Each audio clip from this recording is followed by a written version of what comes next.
En 2025, la maladie psychique reste un sujet tabou. En parallèle, faire face à la justice reste une épreuve particulièrement éprouvante, opaque pour les non-initiés et souvent d'une extrême lenteur. Quand ces deux univers s'entremêlent, la complexité se décuple. Cette réalité, c'est la mienne et celle de ma famille depuis 3 ans maintenant. En 2022, face à la dégradation de l'état de santé psychique de mon mari, j'ai voulu agir. Agir simplement pour que nous soyons aidés à comprendre ce que nous traversions. J'ai rempli des questionnaires, pris des rendez-vous, échangé avec nos médecins en France et en Belgique, mais aucune de ces initiatives ne nous a ouvert l'accès à un début de compréhension et encore moins à un parcours de soins. Puis, mon mari a disparu. Et là, plus personne ne pouvait ignorer le signal d'alarme. Je me suis retrouvée démunie, naviguant entre deux mondes totalement inconnus, la psychiatrie et la justice, qui tentent tous deux de répondre à des enjeux majeurs. D'un côté, notre santé, et de l'autre, notre protection. Mais avec des temporalités, des moyens et des objectifs qui peuvent être opposés, voire parfois incompatibles. Dans l'urgence de sa disparition et de son mal-être, j'ai fait ce qui me semblait le plus juste. Parmi les conseils obtenus à l'époque, la demande de mise en observation, l'équivalent en France d'une hospitalisation à la demande d'un tiers, semblait être la procédure claire et simple pour obtenir rapidement un avis médical et le cas échéant un accès aux soins. J'ai vite déchanté quand les documents reçus par l'administration spécifiaient de joindre une adresse en Belgique, alors que bien que belges, nous résidons en France, et que mon mari était porté disparu. Et un certificat médical de moins de 15 jours, alors que c'est précisément l'absence d'un accès volontaire à un médecin qui nous faisait défaut. De plus, mon mari n'avait aucun antécédent psychiatrique, donc pas de psychiatre ou autre spécialiste à contacter. Je ne connaissais rien à la psychiatrie, seulement des clichés, des peurs, des idées reçues, qui ont vite été remplacés par la rencontre d'un secteur humain en pleine évolution, dynamique et porteur d'espoir. Et je croyais en une justice juste, une justice qui protège, qui comprend, qui accompagne. La désillusion reste brutale. En demandant de l'aide pour soulager la souffrance de mon mari qui se croyait trahi par tous ses proches, alors qu'il était piégé dans une réalité qui n'était plus la nôtre, je me suis retrouvée prise au piège dans une procédure pénale, contrainte de me porter partie civile pour ne pas être expulsée d'une audience. C'est là que, automatiquement, suivant la lecture actuelle du droit, je suis devenue l'adversaire, la personne contre. Des mots très impactants et destructeurs qui sont un milieu de notre réalité. Cette procédure d'internement n'avait aucun sens et surtout aucune solution médicale adaptée à l'urgence des besoins de mon mari. Une procédure devenue notre réalité depuis maintenant 3 ans et pour une durée indéterminée, pendant laquelle l'encourageant pronostic de rétablissement de mon mari est gravement mis en péril. Les conséquences sont lourdes, autant en termes de santé que familiales, sociales, professionnelles, financières. Elle impacte mon mari, qui demeure enfermé en prison sans soins adaptés depuis 34 mois pour des SMS, nos enfants qui veulent juste retrouver leur papa, moi évidemment, et de nombreux proches totalement sidérés de notre réalité. Pourtant, le dossier de mon mari a quitté le parquet de Liège sous la référence de la loi de 1990 pour la protection des personnes avec un trouble mental, vers le parquet de Flandre où la police l'avait finalement localisé. Pourtant, l'expertise médico-légale réalisée 2 jours après son arrestation était très encourageante quant à son pronostic de rétablissement et préconisait des soins dans un hôpital francophone, hors du milieu carcéral, mon mari n'étant pas un criminel et ne parlant pas le néerlandais.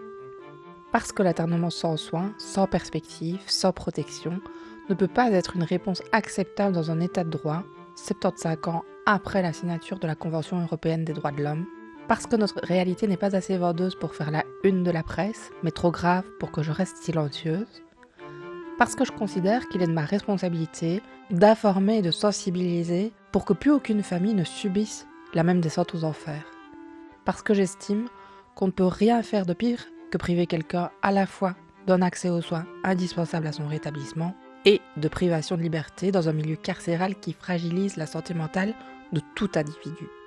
J'ai l'immense plaisir aujourd'hui d'échanger avec une experte engagée sur ce sujet de l'internement. Geneviève Giesler, avocate au barreau de Bruxelles. Après une carrière de près de 20 ans dans les soins en santé mentale, Aujourd'hui, elle défend les droits des personnes qui vivent avec un trouble psychique et qui sont confrontées à la justice. Forte de ce double bagage unique et aspirant, c'est la professionnelle du droit qui aujourd'hui, pour ce 22e épisode d'Éclat d'esprit, va nous expliquer de manière claire et factuelle le parcours d'une personne dans le cadre d'une hospitalisation sous contrainte, avec cette nouvelle loi de 2024 entrée en vigueur au 1er janvier 2025, ou d'une mesure d'internement.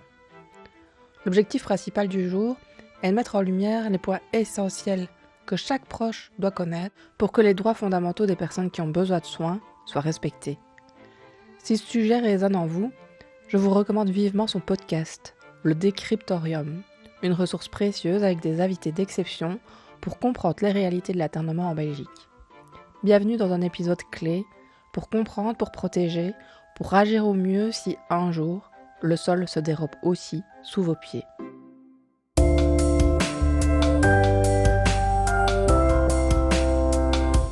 Bonjour Geneviève, je te remercie infiniment d'avoir accepté mon invitation. Je suis vraiment reconnaissante de t'avoir rencontrée et de l'attention et du temps que tu m'as accordé. Avec plaisir. Merci à toi, Hélène. Ma situation face à l'internement de mon mari constitue le point de départ de notre échange d'aujourd'hui. Mhm. Une situation certes atypique, mais qui met en lumière une série de dysfonctionnements. Mon objectif est d'informer et de sensibiliser le grand public afin que plus aucune famille n'aille à subir de telles épreuves. Notre objectif en commun aujourd'hui est donc d'apporter des clés de compréhension pour mieux agir. Oui, je vais essayer de faire ça le mieux possible, le plus clairement possible. Peut-être peut-on commencer par préciser le cadre de ton intervention. Oui, alors pour des raisons éthiques et déontologiques dont on a eu l'occasion de parler déjà, je vais peut-être parler de manière plus générale de ce qui t'occupe. Je ne vais pas rentrer dans la particularité de ta situation puisque c'est un dossier auquel je n'ai pas accès et que voilà, je ne suis ni ton conseil ni celui de personne dans ce dossier. Mais donc, je vais très certainement essayer d'apporter en tout cas un éclairage technique sur base des éléments que toi tu amènes pour que ça soit compréhensible pour les personnes qui nous écoutent. Maintenant que le cadre est posé, j'aimerais revenir sur ton parcours professionnel. Alors, Geneviève, tu as un parcours singulier, à la fois dans les soins en santé mentale et en tant qu'avocate. Oui, c'est ça. C'est presque 17 ans dans les soins et 13 ans de barreau. Et c'est vrai que c'est un parcours un peu pas classique, on va dire, qui n'a pas fait sens tout de suite. Je dirais que c'est maintenant vraiment que les deux parcours trouvent une cohérence et en tout cas font que en pratiquant la matière de l'internement et en m'occupant de santé mentale, je pense que j'ai l'impression d'être à ma juste place et que ça fait sens maintenant. Tu vois, parfois, il faut un peu de temps pour que les parcours atypiques fassent sens. Mais là, voilà, je pense que c'est peut-être à cet endroit-là que j'ai maintenant une réelle plus-value. Je dirais que c'est un outil. Donc, ça n'est pas autre chose que ça. Je m'en explique brièvement. Ça veut dire que clairement, ça me donne des atouts, des clés de compréhension d'un langage qui est à la croisée entre le droit et la santé mentale. Et c'est effectivement pas évident toujours quand on n'a pas cette connaissance du milieu du soin, de décrypter un langage qui est parfois très médical dans ces matières. Mais quand je dis c'est un outil et ça n'est qu'un outil, je veux dire par là que d'abord, les connaissances que j'ai acquises dans le secteur du soin, si je ne les entretiens pas, elles périment en quelque sorte. Donc, c'est important pour moi de continuer à les entretenir en participant à des congrès, des colloques, etc., en rencontrant les acteurs de terrain. Sinon, ça devient des connaissances obsolètes qui sont une vitrine, tu vois, et ça m'intéresse pas trop. Et donc, oui, c'est aussi un outil dans le sens de comment aborde-t-on une personne qui est en souffrance psychique. Ça, c'est vrai que c'est vraiment d'une grande aide d'avoir eu ce parcours du soin, parce que ça n'est pas, contrairement à ce qu'on pense, ça n'est pas toujours intuitif. Alors, clairement, le fait d'avoir travaillé dans le soin, d'avoir eu une formation spécifique, etc., ne me met pas à l'abri de déclencher une réaction chez quelqu'un ou de créer un passage à l'acte. Bien malin, celui qui pourrait dire que parce qu'il a une formation spéciale, il se met à l'abri de tout dérapage. Clairement, on est toujours en terre inconnue. Hein. Chaque personne a sa particularité et son état psychique du moment. Mais c'est vrai que ça donne, en tout cas, des techniques d'entrée en communication et des techniques d'écoute qui sont, je trouve, riches dans l'activité professionnelle qui est la mienne pour le moment. Donc voilà, il faut aussi être prudent avec ça et ne pas arriver comme un éléphant dans un magasin de porcelaine vis-à-vis des autres acteurs de l'internement ou de la santé mentale en se faisant passer pour un je sais tout. Voilà, il faut garder une certaine humilité, avoir conscience que c'est un outil intéressant, mais l'utiliser à bon escient. Voilà, je pense que ça dit bien, ça résume bien la situation. Donc, un changement de carrière pour le moins atypique que personnellement j'admire pour en mesurer l'importance auprès des personnes qui sont à la fois concernées par un trouble psychique et à la fois confrontées à la justice, comme c'est le cas pour le moment de mon mari. De mon point de vue, entre les tabous persistants, nos peurs et nos méconnaissances, ces deux univers, donc les soins et la justice, ont beaucoup de difficultés à communiquer et encore plus à collaborer au détriment malheureusement des personnes concernées. Qu'est-ce que ta double expérience pro a mis en évidence? D'abord, Hélène, par rapport à ce que tu dis sur les tabous de la santé mentale, j'ai envie d'y revenir 2 minutes si tu veux bien, parce que effectivement, ça reste un sujet qui met mal à l'aise. Ça reste une problématique difficile et je pense en grande partie parce qu'elle nous renvoie à nos propres peurs d'un jour perdre le contrôle. Et ça, je pense que c'est une des raisons pour lesquelles la santé mentale est toujours un peu stigmatisée, même si ça va mieux et qu'il y a eu des évolutions.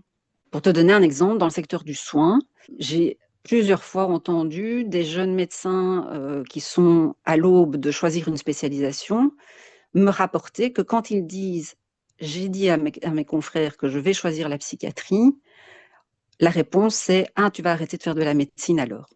Tu vois, il y a comme ça cette espèce d'idée que la psychiatrie est une espèce de sous-branche de la médecine et qu'il y a dans ce monde de la psy quelque chose d'un peu nébuleux, on ne sait pas trop quoi, qui effraie et qui met un peu à l'écart. Dans un autre style, j'ai travaillé dans un service d'urgence générale et je suis passée plusieurs fois dans mon parcours d'études par des services d'urgence ou des services de médecine physique où il n'est pas rare d'entendre ah oui, mais monsieur un tel ou madame un tel, c'est psy. Et pourquoi c'est psy? Ben, c'est psy parce que dans le traitement, on a vu qu'il y avait ou qu'il y avait eu par le passé un traitement dit psychiatrique. Et il faut vraiment être prudent avec ça parce qu'il y a des traitements qui sont effectivement des médicaments psychiatriques, mais qui peuvent être utilisés dans un autre contexte qu'une maladie mentale.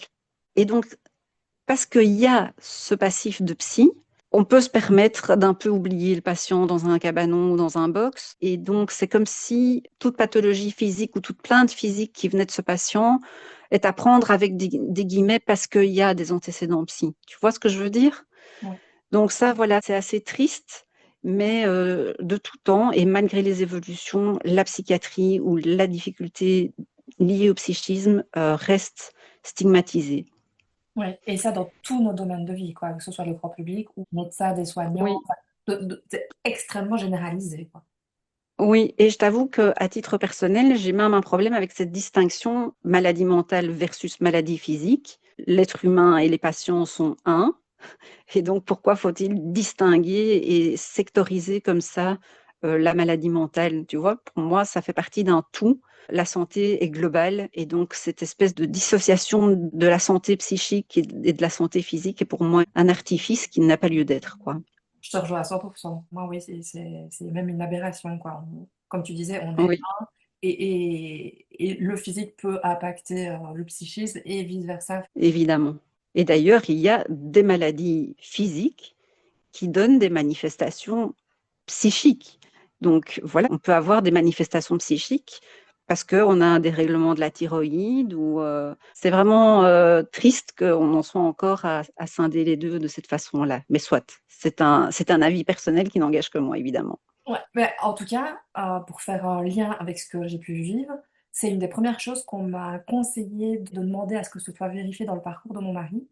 Donc clairement, il se passait quelque chose, on ne savait pas quoi. Et on m'a demandé est-ce qu'il a passé un IRM, est-ce qu'on a écarté toute piste biologique. Mm.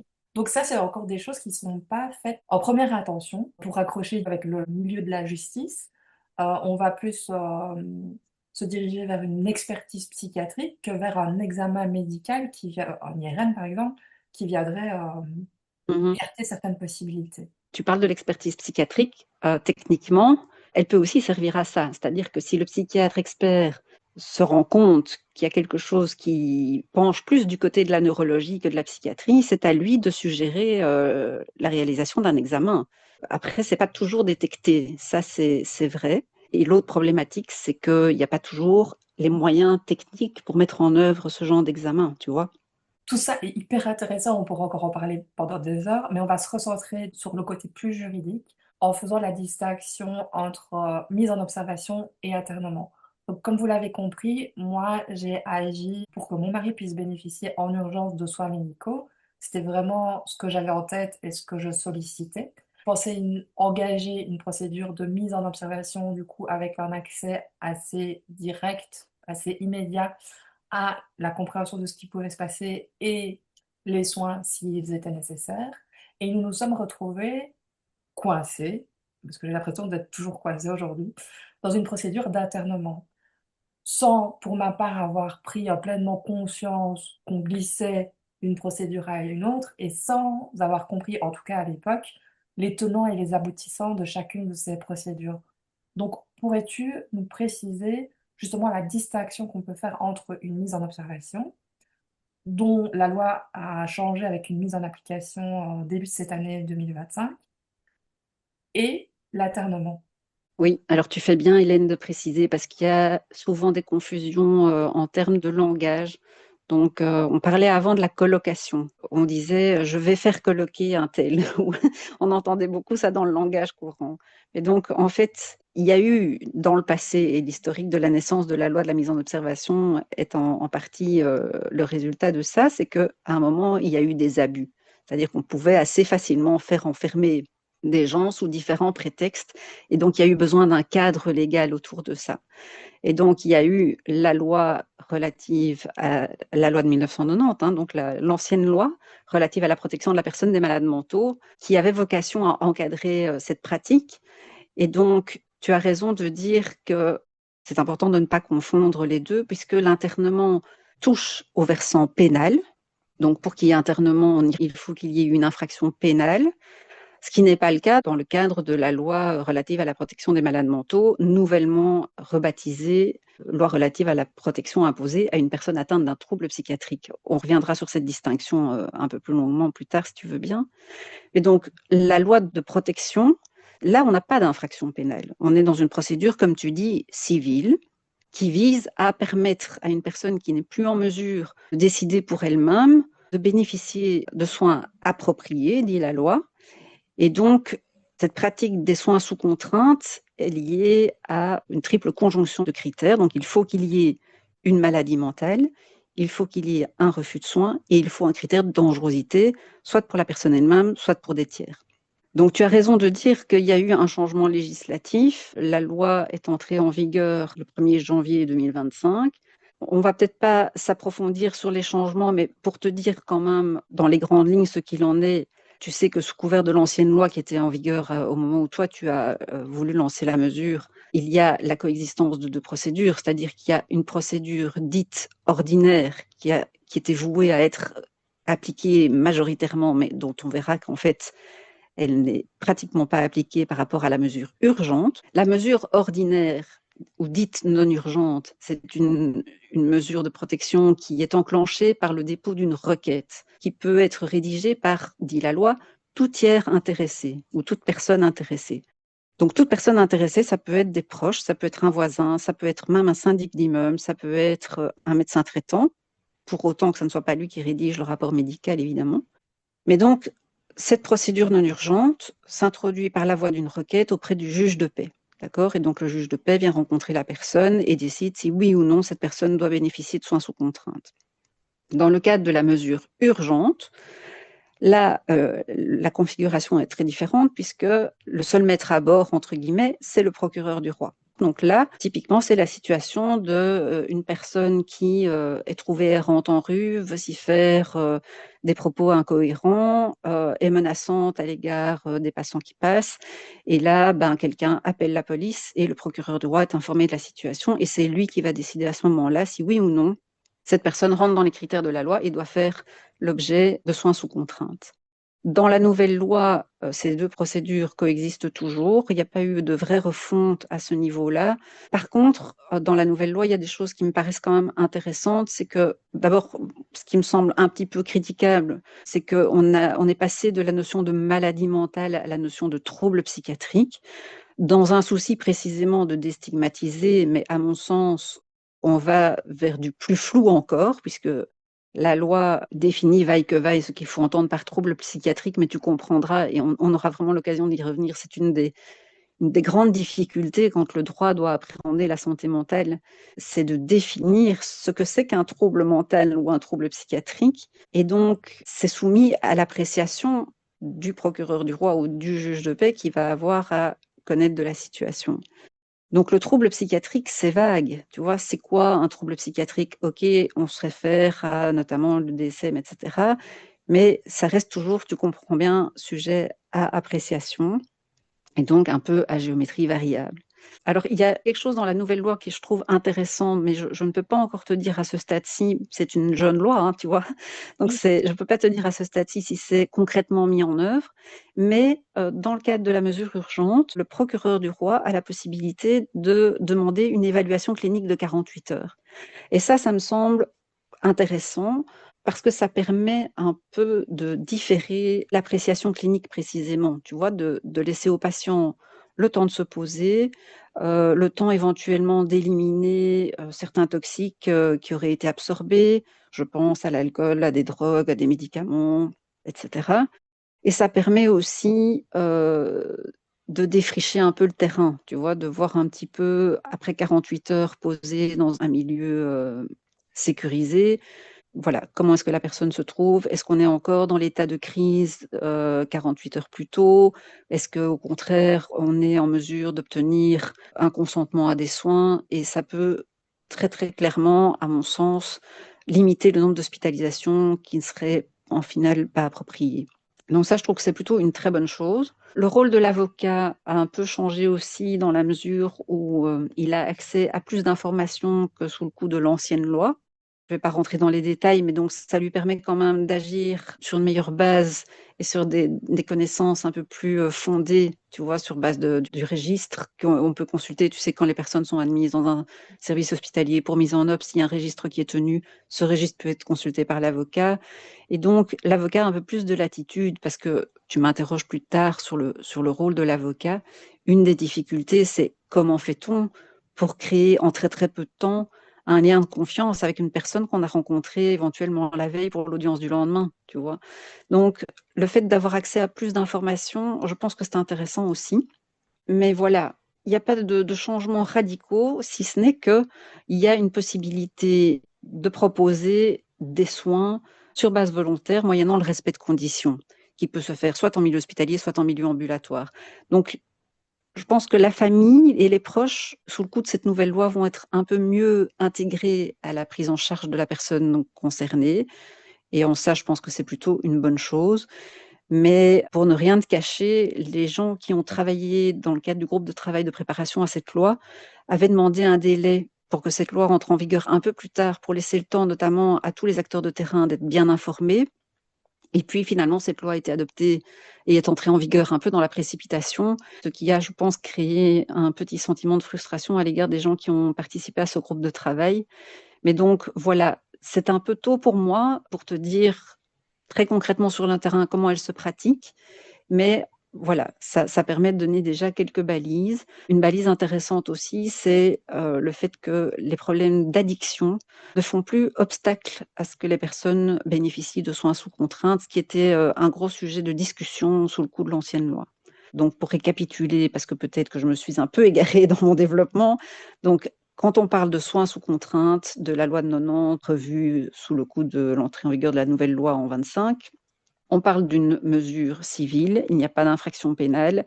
La question principale est évidemment la question des soins et du retour à la vie en société le plus rapidement possible. Ce qui est peut-être intéressant de préciser encore, c'est que c'est toujours une mesure prise à titre subsidiaire. Donc, c'est, pour le dire autrement, c'est du dernier recours. Ça veut dire qu'on utilise cette loi quand on a tout essayé pour maintenir le patient dans son milieu ordinaire et qu'on n'y est pas arrivé et qu'il y a de la dangerosité. toutes les indications que tu nous as données sur cette nouvelle loi de 2025 répondent aux attentes que j'avais à l'époque. Le fait qu'ils puissent être observés pendant un certain temps, moi, c'est tout ce que je demandais, en fait, une explication médicale ou autre sur ce qu'on pouvait traverser. Donc, oui, je trouve que tout ça est très, très positif. Hélène, si tu me permets, par rapport à la situation personnelle que tu as exposée, donc, et qui montre bien l'articulation entre cette mesure civile et la mesure de l'internement, qui est une mesure pénale. En fait, donc, si j'ai bien compris la situation que tu as expliquée, donc vous avez voulu procurer des soins éventuellement sous contrainte, puisque la situation le nécessitait à tes yeux, et vous avez basculé, vous vous êtes retrouvé dans une mesure d'internement. Donc, à un moment, le procureur du roi, qui a eu à connaître de la situation de cette personne, a estimé qu'on n'était plus dans le cadre d'une mesure civile, mais qu'au contraire, il y avait manifestement une infraction pénale qui méritait d'engager des poursuites.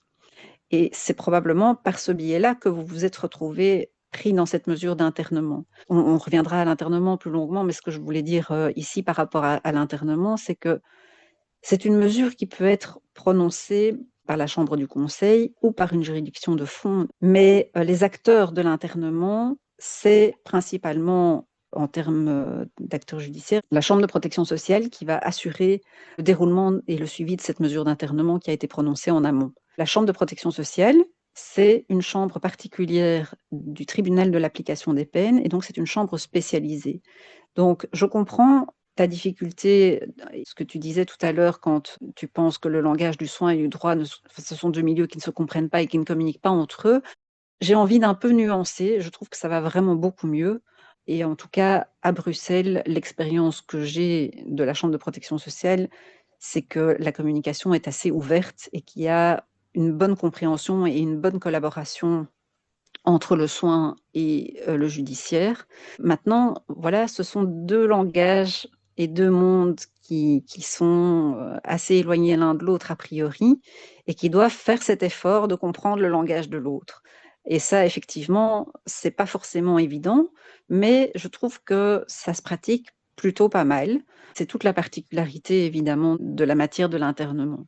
Dans notre cas, effectivement, notre action allait pour une mise en observation, mais quand j'ai reçu les documents, une mise en observation, ça passe par l'adresse de la personne en question. Mon mari n'avait aucune adresse en Belgique, alors que c'était sur ce territoire-là qu'il se trouvait. On n'a pas réussi à avoir un avis médical pour commencer, donc il n'y avait aucun certificat Mmh, médical de moins de 15 jours qui pouvait attester de la oui, situation.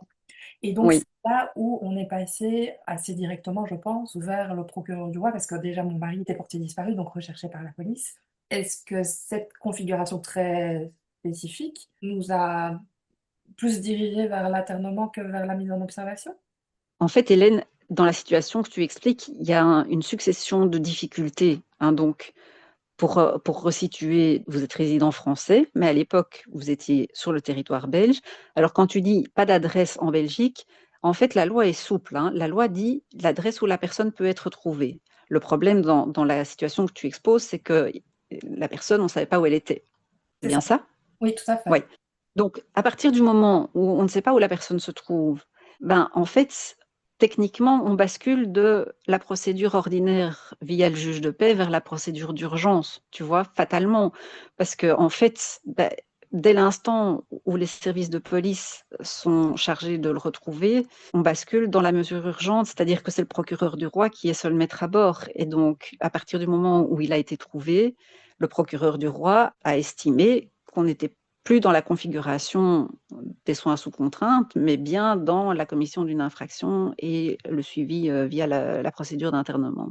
Et quand tu expliques la difficulté pour introduire la requête et obtenir ce certificat médical, dis-toi bien que dans la situation spéciale que tu exposes, puisque la personne ne peut pas être trouvée immédiatement, ben, le certificat médical, en admettant même que tu l'aies eu, la probabilité qu'il soit périmé au moment où on trouve la personne est pratiquement 100%. Tu vois, donc à ce moment-là, tu aurais de toute façon été irrecevable. Et donc, il y a vraiment, je pense, et j'en suis désolée, mais dans ta situation, une accumulation de difficultés qui ont fait qu'il a été trouvé en territoire néerlandophone et que donc, en plus, il y a cette difficulté de la langue qui se surajoute à la situation déjà très compliquée. Oui, tu parlais justement d'une meilleure communication entre les soins et la justice, en tout cas de ce que tu as pu constater dans la région de Bruxelles.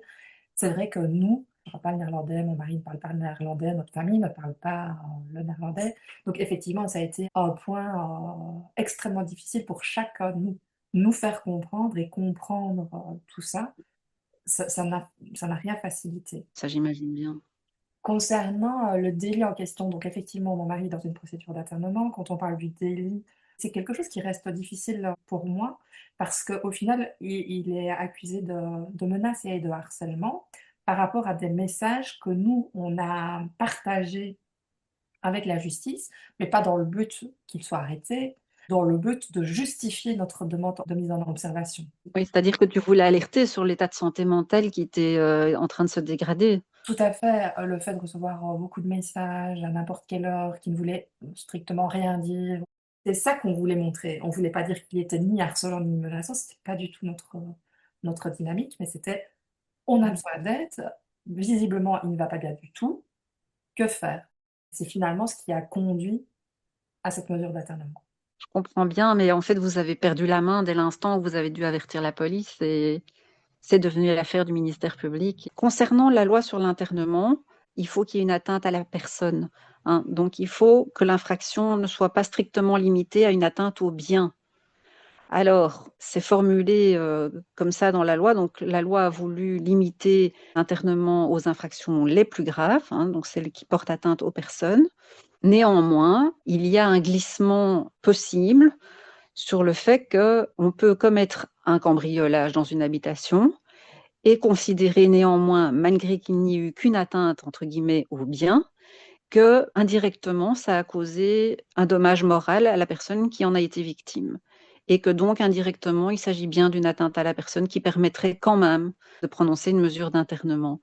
Tu vois, toute la difficulté liée à l'interprétation, donc c'est la difficulté du droit, c'est que les juristes, nous, on aime bien les balises claires, tu vois, on aime bien que le texte dise tout et qu'on s'en tienne au texte. Mais en fait, quand on touche à des matières, enfin, tu comprends facilement, même sans avoir fait le droit, que si je suis avocat fiscaliste, on est dans quelque chose de beaucoup plus métrique que quand on fait de l'internement. Tu vois ce que je veux dire, hein? Absolument. Donc, vraiment que dès qu'on touche à l'être humain, c'est déjà extrêmement compliqué parce qu'il y a une subjectivité qui est difficilement appréhendée par le droit.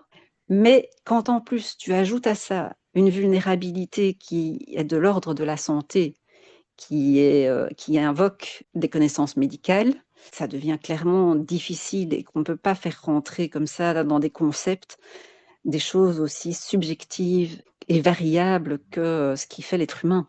Donc effectivement, c'est difficile et même si la loi précise, parce que tu parles de SMS, donc ici on est dans potentiellement une atteinte à la personne puisqu'on parle de harcèlement, harcèlement moral. Donc c'est probablement ce qui a guidé le choix de l'internement. Quelles sont concrètement nos options lorsque nos proches perdent pied, soit est victime d'un délire ou d'hallucination, ou peu importe ce qui sort de l'ordinaire, comment peut-on agir au mieux?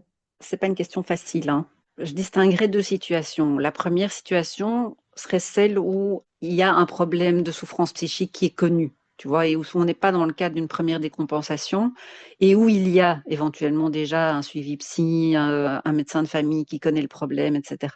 Là, c'est un peu plus facile parce que du coup, je dirais que le premier réflexe, c'est de contacter le psychiatre traitant ou le médecin de famille et d'essayer de parler la situation, tu vois, d'évoquer ce qui se passe ensemble. Et là, je pars du principe que s'il y a déjà eu des précédents épisodes, on peut peut-être plus facilement identifier des signes d'alerte, tu vois, les signes avant-coureurs. Tiens, la dernière fois qu'il y a eu un souci, on a aussi commencé à observer que le sommeil était moins bon, que la personne qu'on connaît d'habitude n'est pas irritable. Or là, la moindre chose la fait démarrer, tu vois. Et ça peut être des signes d'alerte qui font qu'on se rend compte qu'il faut alerter le secteur du soin. Le médecin traitant, on l'oublie souvent, mais moi je trouve que c'est une personne ressource extrêmement importante. D'abord parce qu'il connaît très bien son patient, et ensuite parce qu'il est la personne de choix pour faire le lien entre la famille ou le milieu familial ou la personne elle-même et des professionnels de la santé mentale. C'est lui typiquement qui pourrait prendre contact avec un service de psychiatrie où la personne a déjà été hospitalisée pour essayer de mettre en place une hospitalisation, même éventuellement une petite hospitalisation de crise qui permette de faire le pont, tu vois, entre une prise en charge à plus longue durée. Mais ça, je pense qu'il ne faut pas perdre de vue l'importance du médecin généraliste. Après, je pense qu'il ne faut pas non plus sous-estimer le rôle des équipes mobiles de crise qui sont des acteurs essentiels, qui font un travail remarquable et qui peuvent vraiment permettre de différer l'hospitalisation ou en tout cas de la retarder le plus possible et d'essayer de préserver un certain équilibre en amont, tu vois. Maintenant, effectivement, s'il n'y a jamais eu d'épisodes délirants, s'il n'y a jamais eu de problème de santé mentale avant et que c'est un coup de tonnerre dans un ciel serein, alors là, effectivement, on est dans une autre configuration. On ne peut pas se préparer à ça par définition. Et donc, bah là, ça dépend un petit peu de la dangerosité. Tu vois, on peut avoir des idées délirantes sans pour autant être menaçant, sans pour autant se mettre en danger soi-même ou mettre en danger les autres. Donc ça, c'est un peu une question d'évaluation. Mais typiquement, s'il y a de l'agressivité ou de la violence, bah, ça génère de la peur. Soyons clairs, il ne faut pas avoir peur de le dire et il n'y a pas de honte à ça. Clairement, quand on voit un de ses proches qui est tout d'un coup dans un état qu'on n'a jamais connu avant et qui est éventuellement insultant ou agressif, clairement, ça provoque de la peur. Alors là, ben, soit il y a encore possibilité d'ouvrir un dialogue et de trouver de l'apaisement, soit on n'a plus du tout possibilité de contact. Et quand on en est là, ben, malheureusement, s'il y a de l'agressivité, de la violence et du danger, la police reste le dernier interlocuteur auquel il faut faire appel parce qu'en aucun cas il faut se mettre en danger, ni mettre en danger les enfants ou quelqu'un d'autre. Donc là, voilà, c'est la priorité, c'est la sécurité. Malheureusement, quand c'est comme ça, c'est l'appel au 112, quoi. Absolument.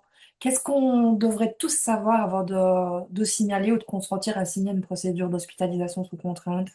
Alors Hélène, je me permets de te corriger et c'est sans aucun jugement, c'est bien naturel que tu le formules de cette manière-là, mais en fait, il n'y a pas de question de consentement en réalité.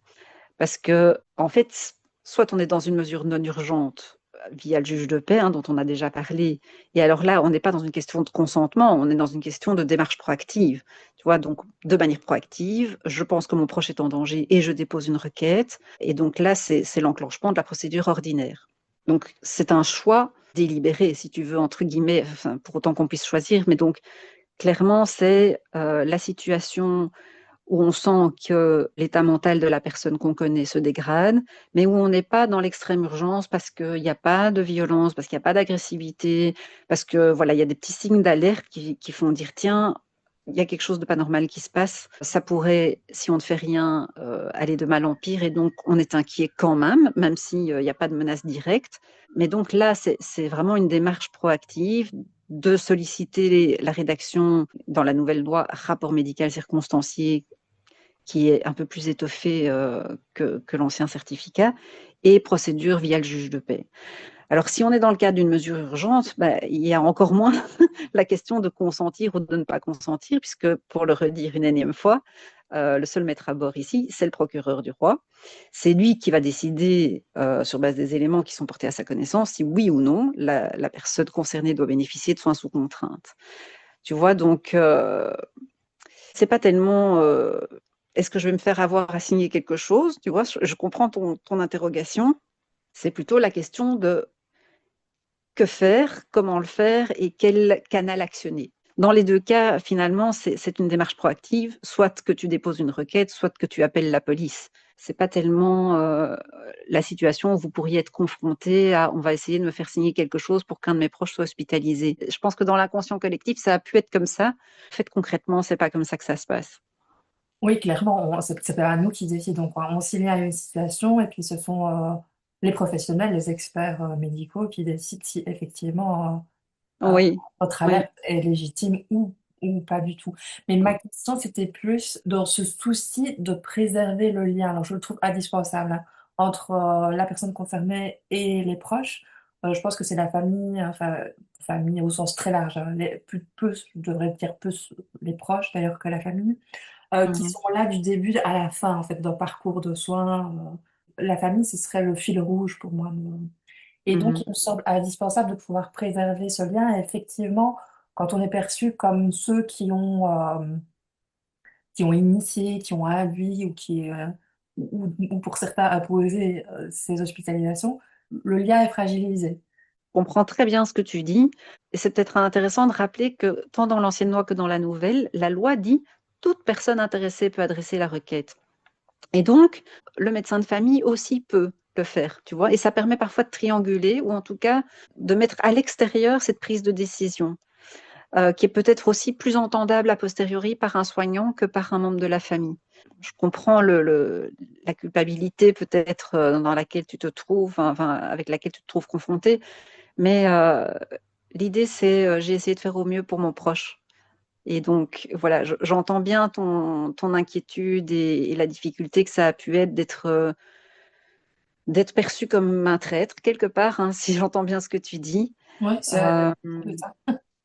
mais voilà, il y a des moments de la vie critiques où on fait ce qu'on peut le mieux possible et la démarche n'est pas critiquable en soi. Je comprends que ce soit difficile parce que c'est venu de la famille, mais, euh, mais on n'est pas tous, même si nul n'est censé ignorer la loi, bien malin celui qui peut dire que sans jamais avoir eu de problème de santé mentale dans sa famille, il connaît les tenants et aboutissants de la loi de 90 et de la loi qui est entrée en vigueur en 2025. J'en connais pas beaucoup, tu vois. Cette personne, si elle existe, en tout cas, elle a toute mon admiration, parce que même si finalement c'est mon quotidien depuis pas mal de temps, je découvre constamment de nouvelles choses sur le sujet médical, comme tu disais tout à l'heure, hein, si tu ne te tiens pas à jour, effectivement, tes connaissances sont périmées. Et ben c'est un peu pareil en droit, au final, si on ne se tient pas à jour, on est vite dépassé. Oui, c'est juste. Hélène, j'en profite peut-être encore pour te dire une chose Mhm. concernant le fait que la demande peut émaner du médecin traitant. Je l'ai déjà glissé tout à l'heure, mais je le répète parce que c'est important.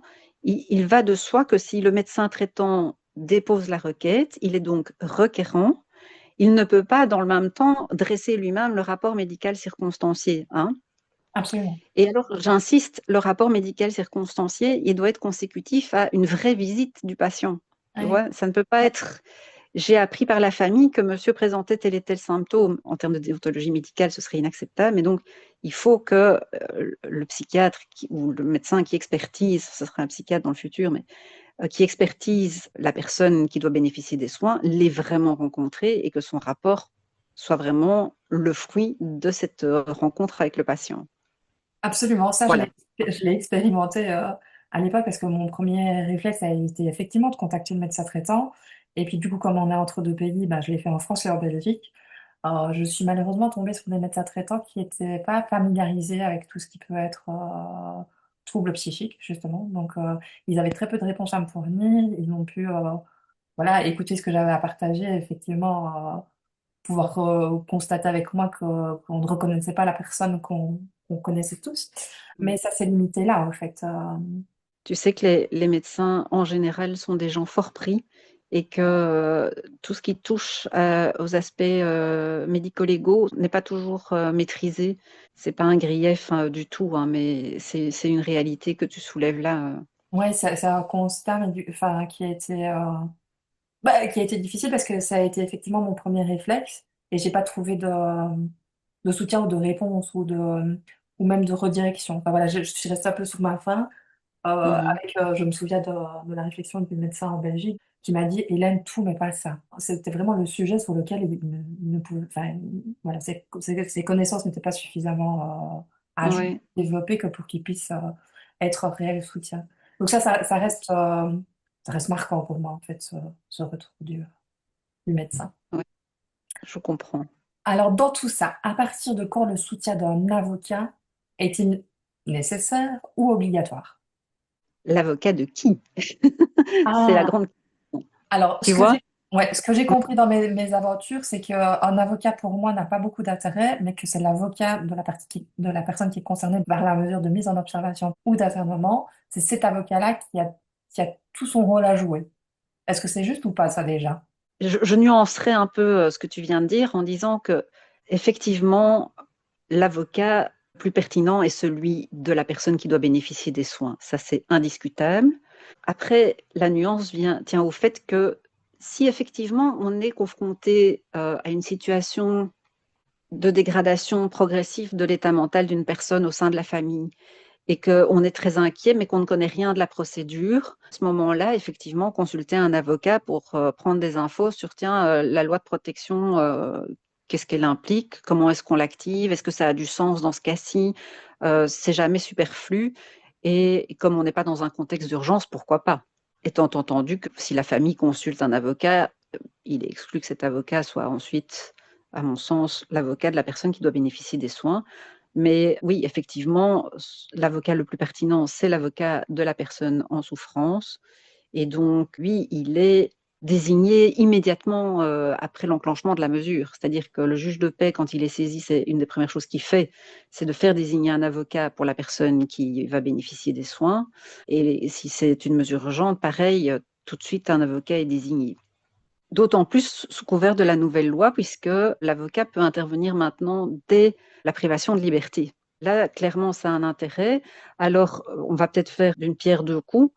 Quand un avocat est désigné, il intervient d'office sous le coup de l'aide juridique. C'est-à-dire que la personne qui est atteinte d'un trouble mental rentre dans ce qu'on appelle les présomptions d'indigence. Ça veut dire qu'on part du principe que cette personne n'a pas de ressources et donc l'avocat est désigné d'office sous couvert de l'aide juridique et ça ne pose aucune difficulté. Après, le principe du libre choix de l'avocat reste d'actualité. Si la personne a un avocat et qu'elle est suffisamment à même de décider qu'elle veut changer d'avocat et qu'elle veut avoir son avocat personnel qu'elle connaît, etc., ça ne pose pas de souci, mais à défaut, il y a toujours un avocat. Il n'est pas question qu'une personne atteinte d'un trouble mental comparaisse devant un juge de paix sans avocat. Un peu pareil en mesure d'internement. Là aussi, en fait, à tous les stades de la procédure, la personne est assistée d'un avocat. Je veux juste rebondir sur ce que tu as dit tout à l'heure. Donc, l'avocat, effectivement, qui est le plus à agir dans un Incontournable. incontournable, voilà. C'est l'avocat de la personne qui est concernée par les mesures de soins sous contrainte. Mais par contre, moi, ce que je recommanderais aujourd'hui et que je n'ai pas fait à l'époque parce que enfin, ça ne m'est même pas venu à l'idée, en fait. Moi, je voulais juste de l'aide pour mon mari. Je me rendais pas compte dans quel type de parcours on rentrait. Et donc, j'ai pas pris la peine de bien me renseigner auprès d'un avocat. Donc, aujourd'hui, mon conseil auprès de toutes les familles qui seraient un jour concernées par une situation similaire, c'est effectivement de se renseigner sur les procédures, où on en est, qu'est-ce qu'on peut faire, qu'est-ce qui est le mieux, à quoi ça conduit, quelles sont les conséquences. Voilà, ça me semble être indispensable. Mais tu as raison enfin, tu dis bien, ma priorité c'était de chercher de l'aide, mais en fait, en matière de santé mentale, l'avocat est aussi une personne qui entre dans la relation d'aide. Tu Absolument. vois, Mais on n'y ça, pense pas spécialement au départ, mais en fait, typiquement, il joue un rôle un peu hybride dans ce contexte particulier, quoi. absolument. Et ça, c'est quelque chose que je n'avais pas du tout en tête. Pour moi, c'était soin, donc soignant. Et puis, enfin, voilà, j'ai pas eu ce réflexe. Faut pas s'en vouloir pour ça. C'est quand même une situation très atypique et à laquelle, je répète, hein, on n'est pas préparé. Je ne sais pas comment je peux t'aider à te libérer de cette culpabilité, mais vraiment, tu as fait au mieux et je pense que c'est ce que n'importe qui aurait fait. Donc, tu peux pas t'en vouloir de ne pas avoir d'abord consulté un avocat. Je pense qu'à ce moment-là, on est dans un mouvement de panique. On fait ce qui est au mieux avec les moyens du bord à ce moment-là, hein. Aujourd'hui, j'en suis consciente. Un avocat est commis d'office, on dit ça? Oui, l'avocat est commis d'office. À mon sens, quand on parle d'avocat commis d'office, ça veut dire précisément que la personne n'a plus le libre choix de son avocat. Alors, beaucoup d'avocats utilisent la notion de commission d'office à géométrie variable parce que c'est pas toujours clair en fait ce que recouvre la notion d'avocat commis d'office. À mon sens, Mhm. quand un avocat est commis d'office, la personne n'a plus le libre choix de son avocat. Typiquement, des personnes qui sont en état d'instabilité psychique à un moment donné de leur vie et qui changent constamment d'avocat, à un moment, on en commet un d'office et ça vient signifier que c'est celui-là et pas un autre. Sinon, on n'en finit pas de remettre les audiences parce que monsieur veut un autre avocat et que ça rend la situation complètement impossible. Donc, à ce moment-là, pour moi, c'est celui-là et pas un autre. D'accord. C'est une configuration qu'on a connue. Mon mari, il a changé, j'ai envie de dire au moins 20 fois d'avocat et je ne pense pas me tromper, si pas plus, d'ailleurs.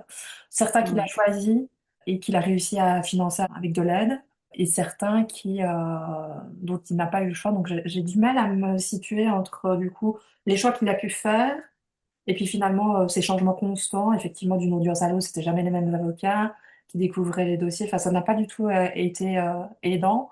Donc je suis assez rassurée d'entendre qu'à un moment, ben, il y a un avocat qui est là, et puis pour que les procédures puissent se faire sans des délais qui n'arrêtent pas de se prolonger, il garde cet avocat. De nouveau, je ne peux pas me prononcer sur la situation de ton mari que je ne connais pas. Mais ce qui est clair, c'est que ça montre bien, ce que tu décris là, la difficulté à créer du lien de confiance. Et si je peux me permettre de prendre 2 minutes pour expliquer ce que j'ai en tête, en Oui, réalité, tu sais que les avocats qui interviennent sous couvert de l'aide juridique ont un système de rémunération qui est réglé par une nomenclature de points. On est payé sur base d'un certain nombre de points, etc. Et donc, dans cette nomenclature ne rentre pas le fait de faire des visites répétées pour créer du lien avec son client. Tu vois. Donc, si on s'en tient à ça, on peut assez vite se retrouver à voir son client de manière très ponctuelle. Et ce n'est pas une critique du tout, loin de là. Mais le système est tel que quand on fait des visites qui ne sont pas dans cette nomenclature, c'est pas payé, en gros, pour le dire crûment, tu vois. mhm. Mais donc, c'est compliqué chez des gens qui souffrent d'une pathologie avec une composante paranoïde de créer de la confiance. Or, c'est fondamental. Et là, pour moi, ça fait partie d'une des difficultés du métier d'avocat dans ce contexte particulier de la santé mentale, c'est que ce sont des gens qui ont énormément besoin d'écoute, qui ont souvent un énorme sentiment d'injustice, qu'ils ont besoin d'exprimer, et ça peut durer longtemps. Donc, avant d'arriver à représenter, si tu veux, un pilier ou un socle pour cette personne, c'est parfois des heures d'écoute. On peut rarement faire ça, tu vois. En tout cas, je pense que tous les avocats ne sont pas en mesure de pouvoir offrir ça. Et donc, ça crée effectivement ces changements répétés d'avocats qui font aussi que c'est difficile d'investir la relation, qui est finalement aussi une relation un peu entre le thérapeutique et le juridique, parce que voilà, ça fait partie de cette spécificité du droit, de la santé mentale. Je comprends à 1000% tout ça. Tout travail mérite rémunération. Et effectivement, quand on se retrouve à ne pas pouvoir être payé de multiples heures, parce qu'il ne s'agit pas d'une heure, il s'agit de vraiment beaucoup de temps, c'est extrêmement compliqué pour tout le monde. Mais du coup, ça n'aide pas, en tout cas, la personne qui est concernée par son trouble. Un autre point que je voudrais soulever ici, c'est que, a priori, sauf si tu me contredis, il n'y a pas de formation minimale des avocats à tout ce qui est troubles psychiques. Alors, donc, les avocats qui interviennent dans le cadre de l'aide juridique et qui sont inscrits à ce qu'on appelle la section incapacité. Donc, ça, c'est tout ce qui concerne les soins sous contrainte, les administrations de biens de la personne. Pour pouvoir s'inscrire dans cette section, il faut passer un examen juridique qui consiste à démontrer qu'on connaît ou qu'on maîtrise les lois qui sont d'application dans ces matières-là. Il n'y a pas de prérequis ou d'exigence d'un examen psy ou en termes de capacité relationnelle et communicationnelle, etc. Par contre, on est quand même tenu à de la formation continue qui comprend souvent, elle, des formations qui sont quand même à la croisée des chemins entre le droit et la santé mentale, mais qui ne forment pas vraiment à comment aborde-t-on une personne qui souffre de troubles psychiques. Par contre, il y a de plus en plus d'avocats qui rentrent dans la section qui demandent un écolage. Et ça, je trouve que c'est une excellente chose. Ouais, ça, Absolument. je trouve que c'est quand même d'abord la prise de conscience que d'une part, on ne s'improvise pas avocat en matière de santé mentale, et d'autre part, qu'il y a quand même une prise de conscience aussi d'une éventuelle dangerosité. Quand on va voir nos clients à l'hôpital, il y a des endroits où on est enfermé seul avec le patient dans un petit bureau à l'écart de tout, et où on aurait le temps de mourir 20 fois avant que quelqu'un se rende compte qu'il s'est passé quelque chose. De nouveau, hein, j'insiste, c'est pas le fait d'avoir une formation qui met à l'abri d'un débordement, d'un dérapage, etc. Mais quand même, je crois qu'il y a des aptitudes, des attitudes et des manières de se comporter qui font que ça peut se passer plus ou moins bien. En matière d'internement, de nouveau pour les avocats qui pratiquent l'aide juridique, la section internement est une sous-section de la section droit pénal. Donc il y a un examen d'entrée pour la section pénale, mais il n'y a pas d'examen spécifique à moins que ça ait changé entre-temps, mais à ma connaissance, il n'y a pas d'examen spécifique pour pratiquer la matière de l'internement. C'est assez rare qu'on ne soit pas dans l'aide juridique en matière d'internement, mais ça arrive. Mais il n'y a rien qui s'oppose à ce qu'un avocat payé par son client fasse de l'internement ou de la procédure de soins sous contrainte, à ma connaissance. Si on se refocalise sur la procédure d'internement, alors est-ce que l'expertise psychiatrique est une obligation? Qui décide de la faire? Comment ça se passe? Il n'y a pas d'internement sans expertise psychiatrique. C'est une première chose. Alors, l'expertise psy, elle peut être sollicitée à différents stades de la procédure. Donc, je ne vais pas être trop procédurale pour que ça reste audible pour les gens qui nous écoutent. Mais donc, si on est en amont de la chambre de protection sociale, donc c'est-à-dire, je vais essayer de l'expliquer simplement, Hélène, parce que les juristes dont je fais partie ont parfois du mal à dire les choses simplement. Donc, si je m'égare, n'hésite pas à me Ok. ramener au bercail. Donc, quelqu'un commet une infraction contre une personne suffisamment grave pour susciter une éventuelle décision d'internement. Cette infraction, le dossier est mis à l'instruction. Donc, il y a un juge d'instruction qui s'occupe de mener l'enquête. Et puis, au terme de cette enquête, c'est la chambre du conseil qui va statuer sur ce qu'on appelle le règlement de la procédure. À ce stade-là, le juge d'instruction peut demander une expertise et la chambre du conseil peut déjà rendre à ce moment-là une décision d'internement. Mais elle peut aussi décider que le dossier va aller devant un juge du fond. Donc, malheureusement, il y a, je trouve, beaucoup d'internements qui sont décidés au stade de la chambre du conseil, ce qui, à mon avis, est un peu prématuré et pas toujours idéal.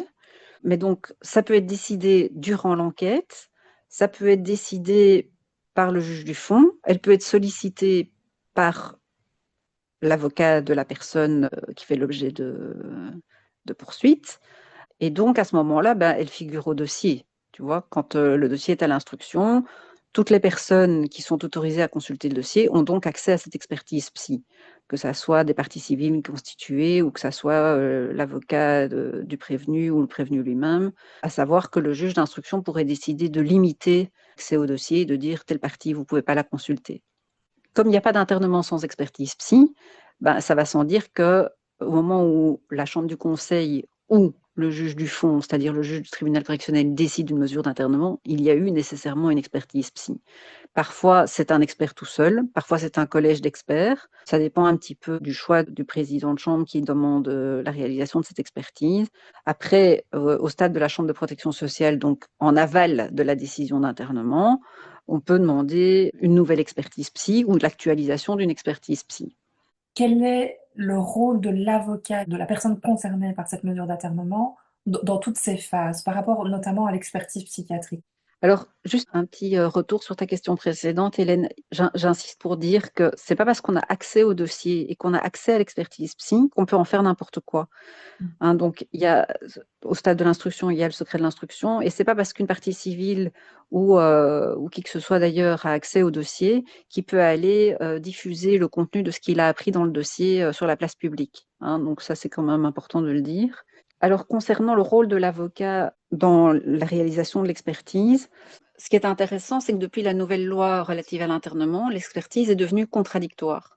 Et donc, la personne expertisée peut se faire assister de son avocat et du médecin de son choix, facultatif. Dans la pratique, je dois te dire que c'est assez rare que la personne assistée fasse le choix d'un médecin. Mais par contre, la présence de l'avocat est vraiment intéressante, je trouve. Bien qu'en 2017, l'Ordre des médecins était farouchement opposé à la présence de l'avocat en disant que le débat allait glisser vers un débat juridique et que ça allait biaiser la qualité de l'expertise parce que ça allait ruiner la spontanéité de la relation entre l'expert et la personne qui est entendue. Mais ça n'a pas été suivi et donc l'avocat peut être présent pendant l'expertise, ce qui, à mon sens, est intéressant dans la mesure où, d'une part, ça lui permet de vérifier que l'expertise se déroule de manière correcte vis-à-vis de son client, mais aussi ça lui permet de poser des questions ou de faire poser des questions à l'expert. Mais surtout, il faut savoir que la personne expertisée peut aussi adresser à l'expert des pièces médicales qui apportent des informations sur sa situation psychosociale ou professionnelle, et l'expert doit les joindre à son rapport. Et donc là encore, ce que je trouve intéressant, c'est que l'avocat va être informé du premier rapport d'expertise préliminaire. Donc, l'expert va soumettre aux parties son rapport préliminaire. Et là où je trouve que l'avocat a un rôle important à jouer, c'est que c'est le moment ou jamais de poser des questions à l'expert pour lui demander soit de préciser ce qu'il exprime, parce que voilà, les rapports d'experts psychiatres ne sont pas toujours limpides et compréhensibles par monsieur et madame tout le monde. Et donc, il y a vraiment à ce moment-là, si on veut un débat sur le contenu du rapport, c'est là qu'il faut le faire. Et donc, il ne faut pas laisser passer cette occasion d'inviter le psychiatre à clarifier sa pensée, éventuellement à la préciser ou à l'exprimer en termes plus intelligibles, parce que le but de l'expertise, c'est de permettre à la Chambre de protection sociale de prendre une décision. Donc, c'est vraiment à ce moment-là que le débat peut être engagé et qu'on peut demander au psychiatre d'affiner sa pensée et éventuellement même de préciser quelle perspective il envisage en termes de soins, etc. Donc, c'est vraiment le moment clé pour interagir avec l'expert à propos de son rapport et il faut pas le louper, je trouve. C'est un rôle que j'ignorais jusqu'ici. Je trouve ça extrêmement positif de pouvoir avoir cette expertise en lien avec son avocat. Je doute que l'avocat de mon mari ait été présent, mais je n'en ai aucune idée. En tout cas, ce que je sais, c'est que pendant le délai d'un mois entre le rapport préliminaire dont tu parlais et le rapport définitif, l'avocat de mon mari ne s'est pas manifesté pour poser de questions ou quoi que ce soit.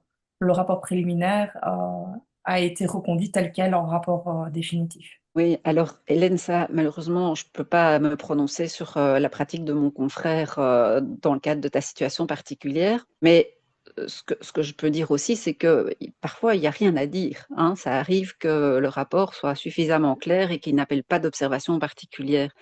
Donc, il ne faut pas non plus verser dans le travers contraire qui est ni d'incendier l'expert, ni de poser des questions pour le principe de poser des questions. Il faut évidemment que ça soit pertinent.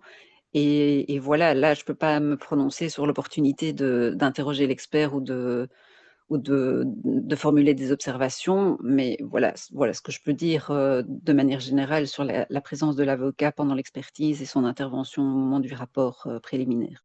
C'est pas non plus mon objectif de critiquer ce qui aurait pu être fait. C'est juste que je découvre cette possibilité-là et je sais qu'il ne s'en n'est pas saisi, sans doute pour de très bonnes raisons. Le rapport d'expertise, est-ce que par la loi, il est formalisé? On doit respecter un certain canevas, répondre à certaines questions précises, ou est-ce que c'est libre à chaque expert de formuler son rapport comme bon lui semble? Il y a une certaine liberté, mais la loi sur l'internement, dans ses articles 5 et suivants, énonce en fait de quelle manière l'expertise se déroule et les questions auxquelles l'expert est tenu à minima de répondre. À titre d'exemple, l'expertise répond à tout le moins aux questions suivantes, qui sont de savoir si, au moment des faits, la personne était atteinte d'un trouble mental qui a aboli ou gravement altéré sa capacité de discernement ou de contrôle de ses actes. Tu vois, ça c'est une première partie de la première question. Oui. Puis s'il existe une possibilité de lien causal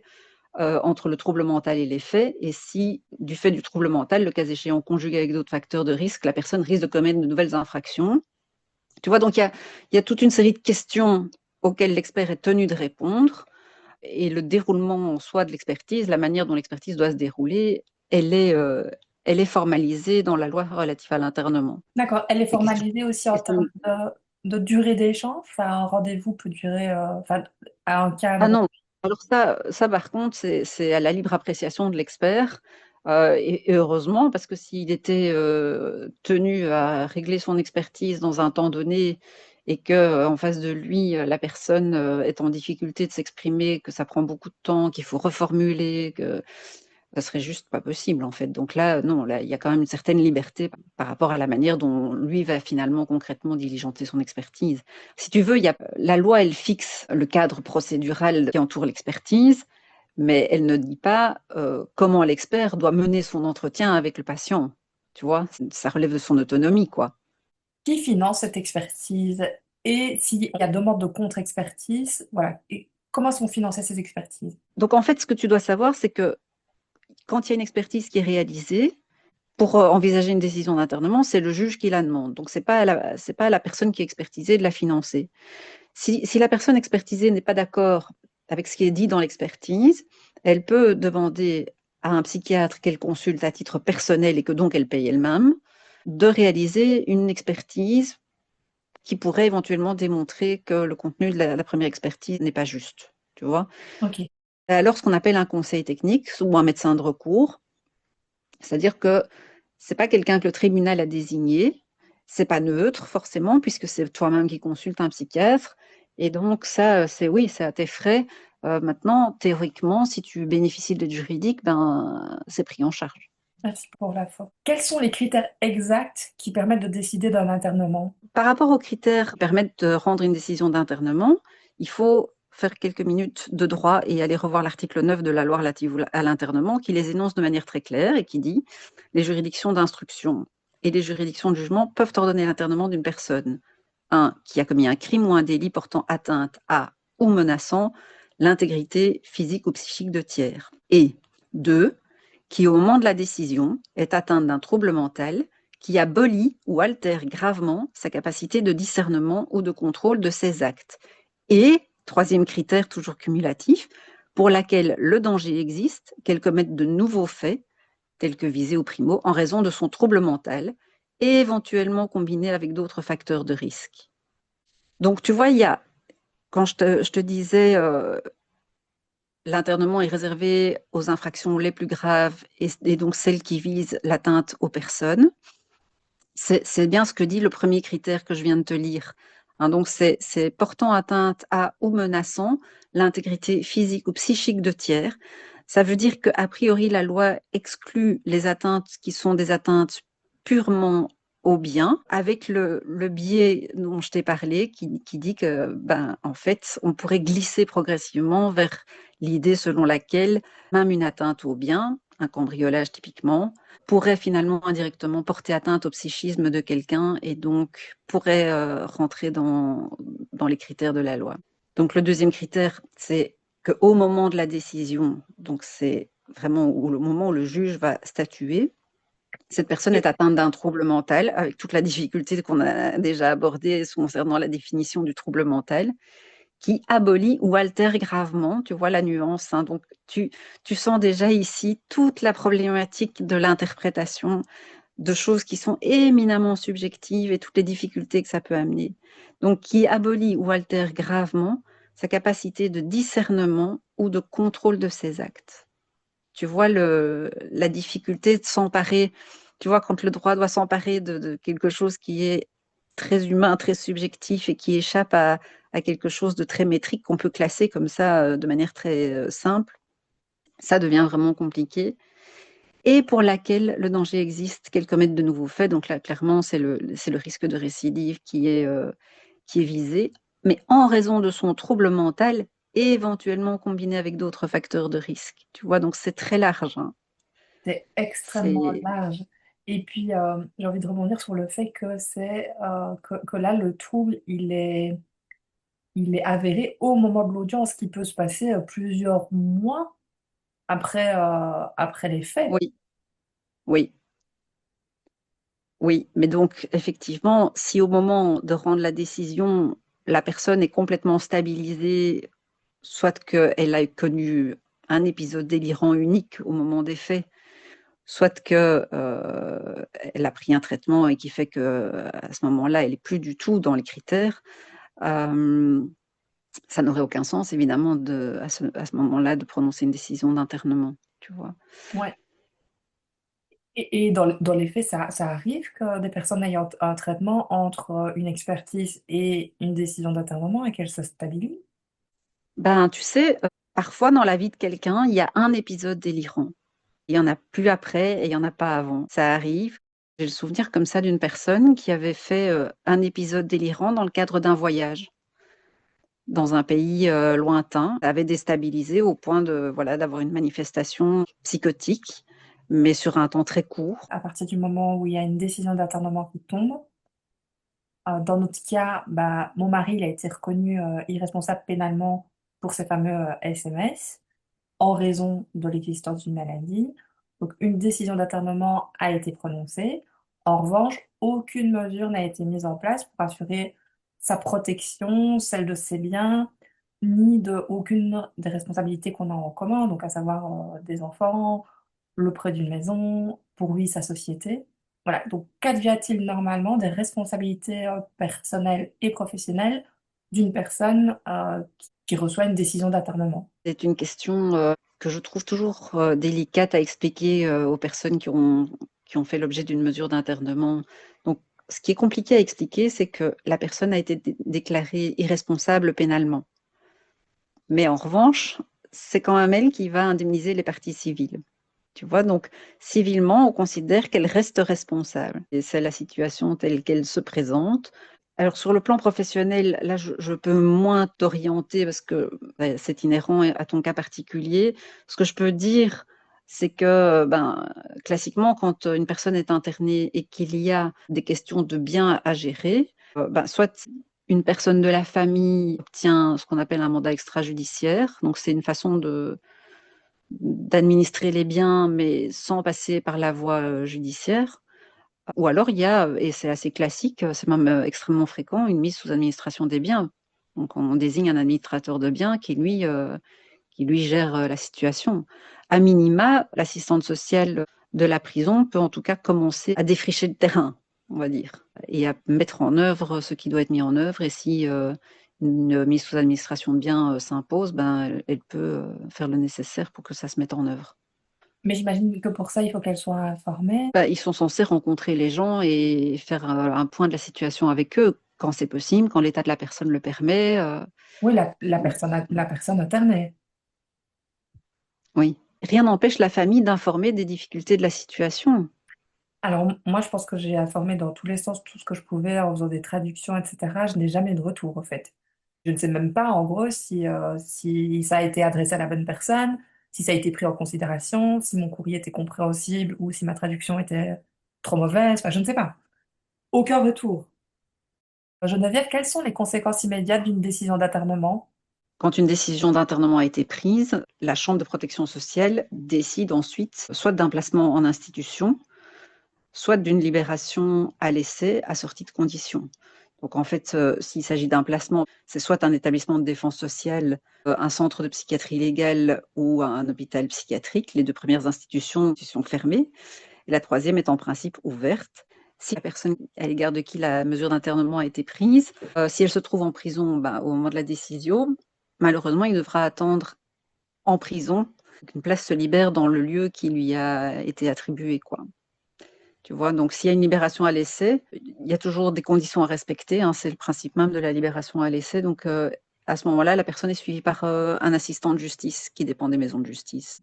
Est-ce que cette décision d'internement mène certains à des soins adaptés directement, immédiatement?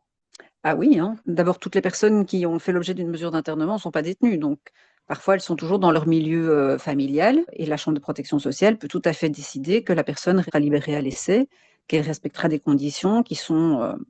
Il y a toujours des conditions générales et puis elle a la possibilité aussi de prononcer des conditions particulières. Et donc, dans ces conditions, il y a avoir un suivi psy. Parfois, c'est un suivi psy avec le docteur un tel ou à tel endroit. Et donc, oui, c'est complètement possible d'avoir immédiatement accès à des soins appropriés. Parfois, la personne est déjà suivie par un psychiatre et c'est poursuivre le suivi avec le docteur un tel, tu vois. D'accord. Ouais. Donc, oui, c'est complètement possible.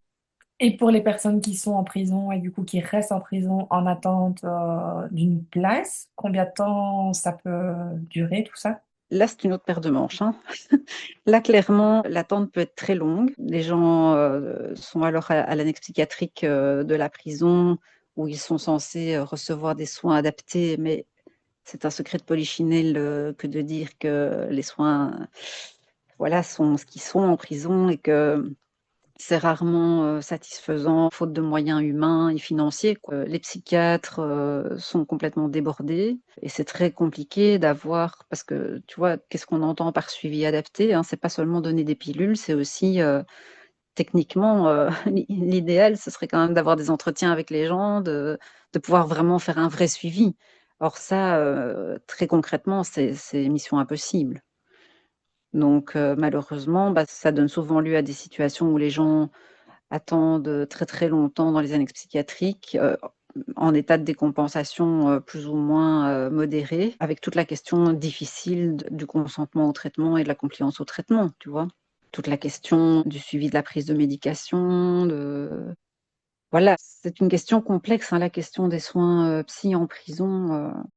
Une personne en prison qui refuse son traitement, notamment par exemple parce qu'elle est certaine qu'elle est victime d'un complot et absolument pas malade, qu'est-ce qui se passe? Eh bien, c'est une question compliquée. D'abord, ça relève de l'appréciation clinique. À quel point est-ce que, il est urgent d'administrer un traitement éventuellement par la force? Si tu as une personne qui est totalement décompensée, qui se frappe dans les murs, qui est complètement délirante, parce que, enfin, faut pas oublier que le vécu délirant, c'est souffrant, hein. C'est vraiment, ça crée d'énormes angoisses. Enfin, c'est pas une situation à laquelle on peut assister sans rien faire. C'est vraiment un état de grande souffrance psychique et il faut y remédier. Donc, question complexe, est-ce qu'on peut administrer un traitement de force? Alors, l'ordre des médecins se prononce de manière graduelle en disant il faut d'abord négocier, et puis si on n'arrive pas à négocier, il faut vraiment essayer de convaincre, et puis ben, au final, si on n'a pas le choix, il faut quand même l'imposer.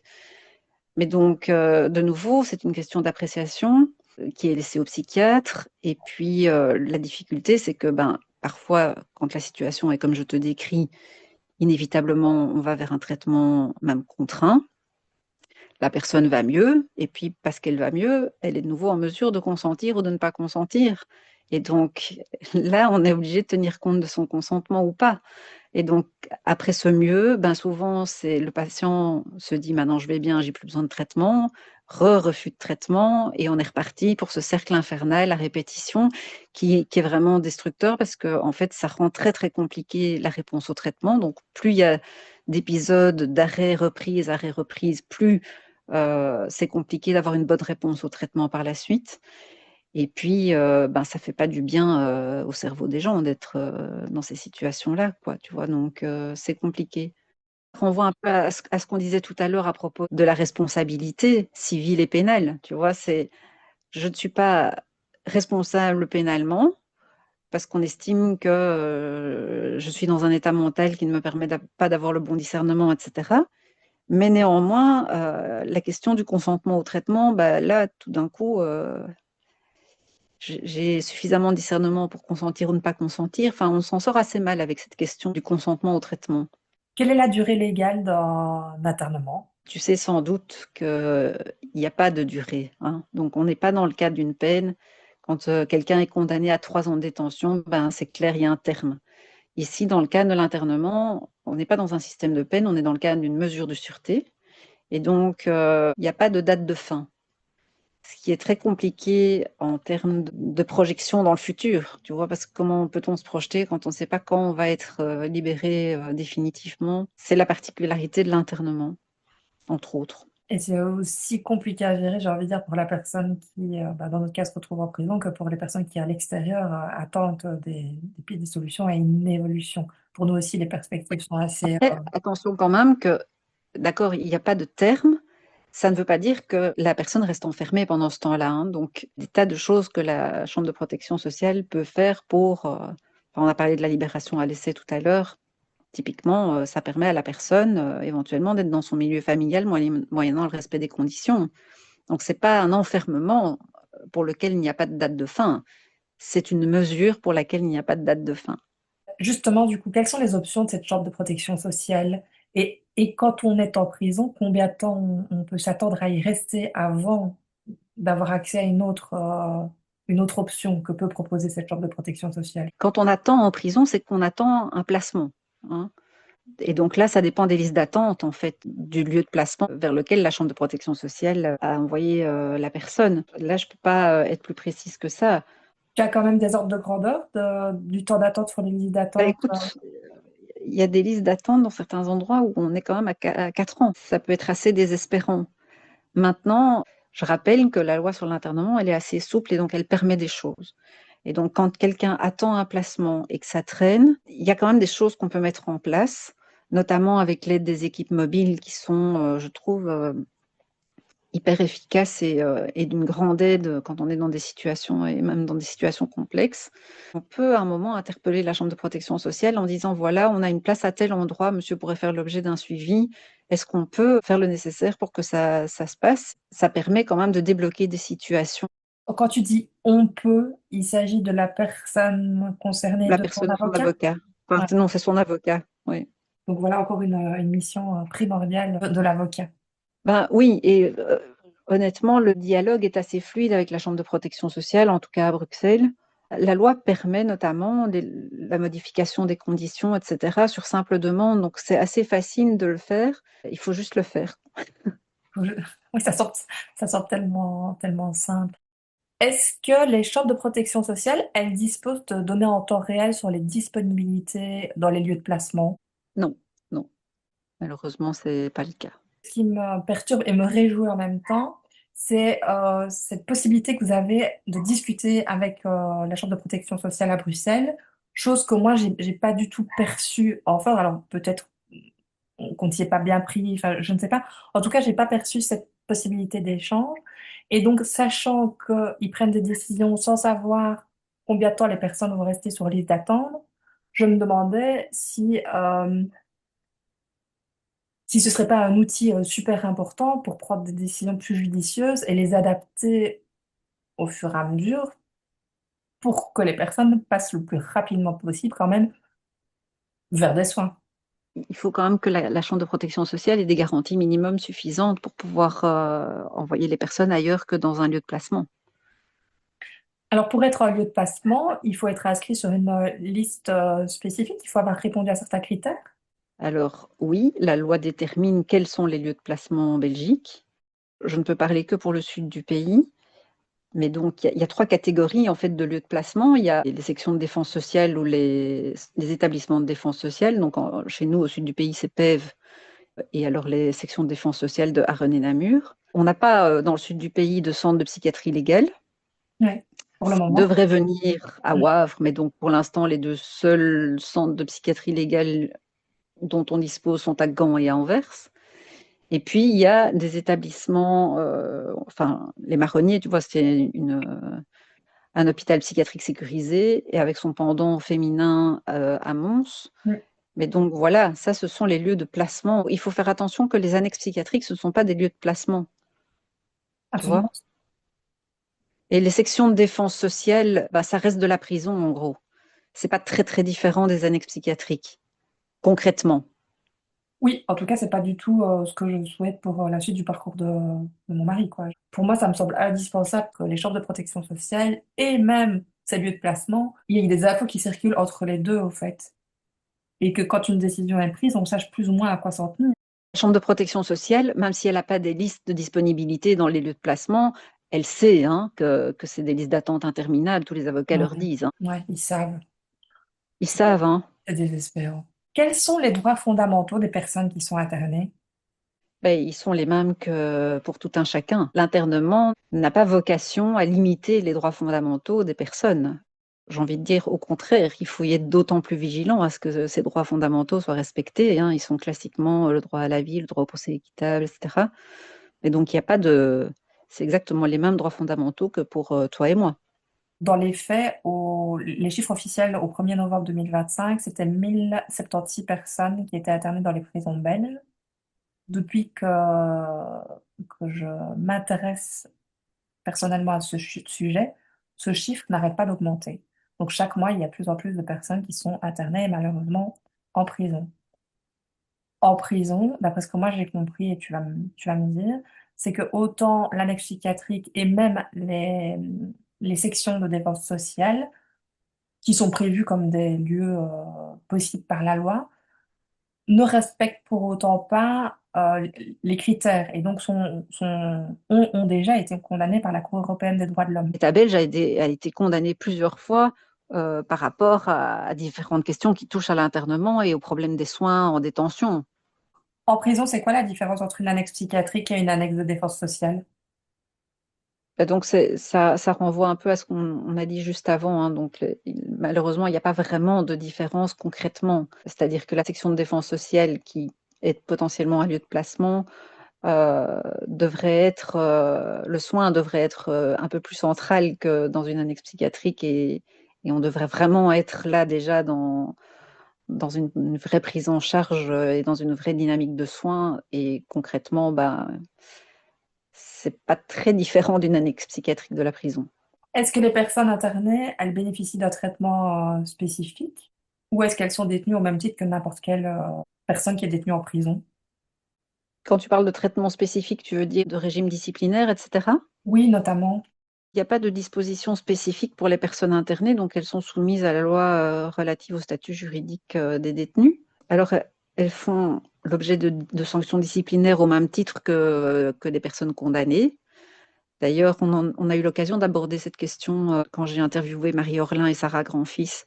Et on a notamment évoqué la difficulté de ne pas pouvoir avoir d'avis psychiatrique avant le choix d'une sanction disciplinaire. Et donc, ça pose quand même des problèmes, notamment de savoir si la personne est en état de subir la sanction qui va lui être infligée. Tu vois, Oui, oui. ça, pour moi, ça pose une grosse difficulté. Quand les personnes sont internées mais restent en prison, est-ce qu'on peut vraiment s'attendre à espérer une amélioration de la situation médicale? Je répondrai en deux temps. Je dirais que c'est compliqué compte tenu de la configuration des soins en détention. Donc clairement, les soins en prison, dans les annexes, etc., c'est problématique. Par contre, on l'a déjà évoqué un peu tout à l'heure, mais on peut vraiment, et c'est le rôle de l'avocat, à mon sens, de secouer les intervenants qui peuvent faire lien avec d'autres institutions. Et le recours aux équipes mobiles, enfin, je me répète, mais c'est vraiment une aide précieuse. C'est des gens qui font un travail vraiment remarquable et qui permettent souvent de débloquer des situations et d'accélérer en fait l'admission de la personne dans un service où il peut recevoir vraiment des soins adaptés. Donc ça, voilà, c'est un peu, tout dépend un peu de la manière dont on est proactif à mettre en œuvre d'autres intervenants. Et ça, toujours de nouveau du chef, de l'avocat de la personne concernée et d'elle-même.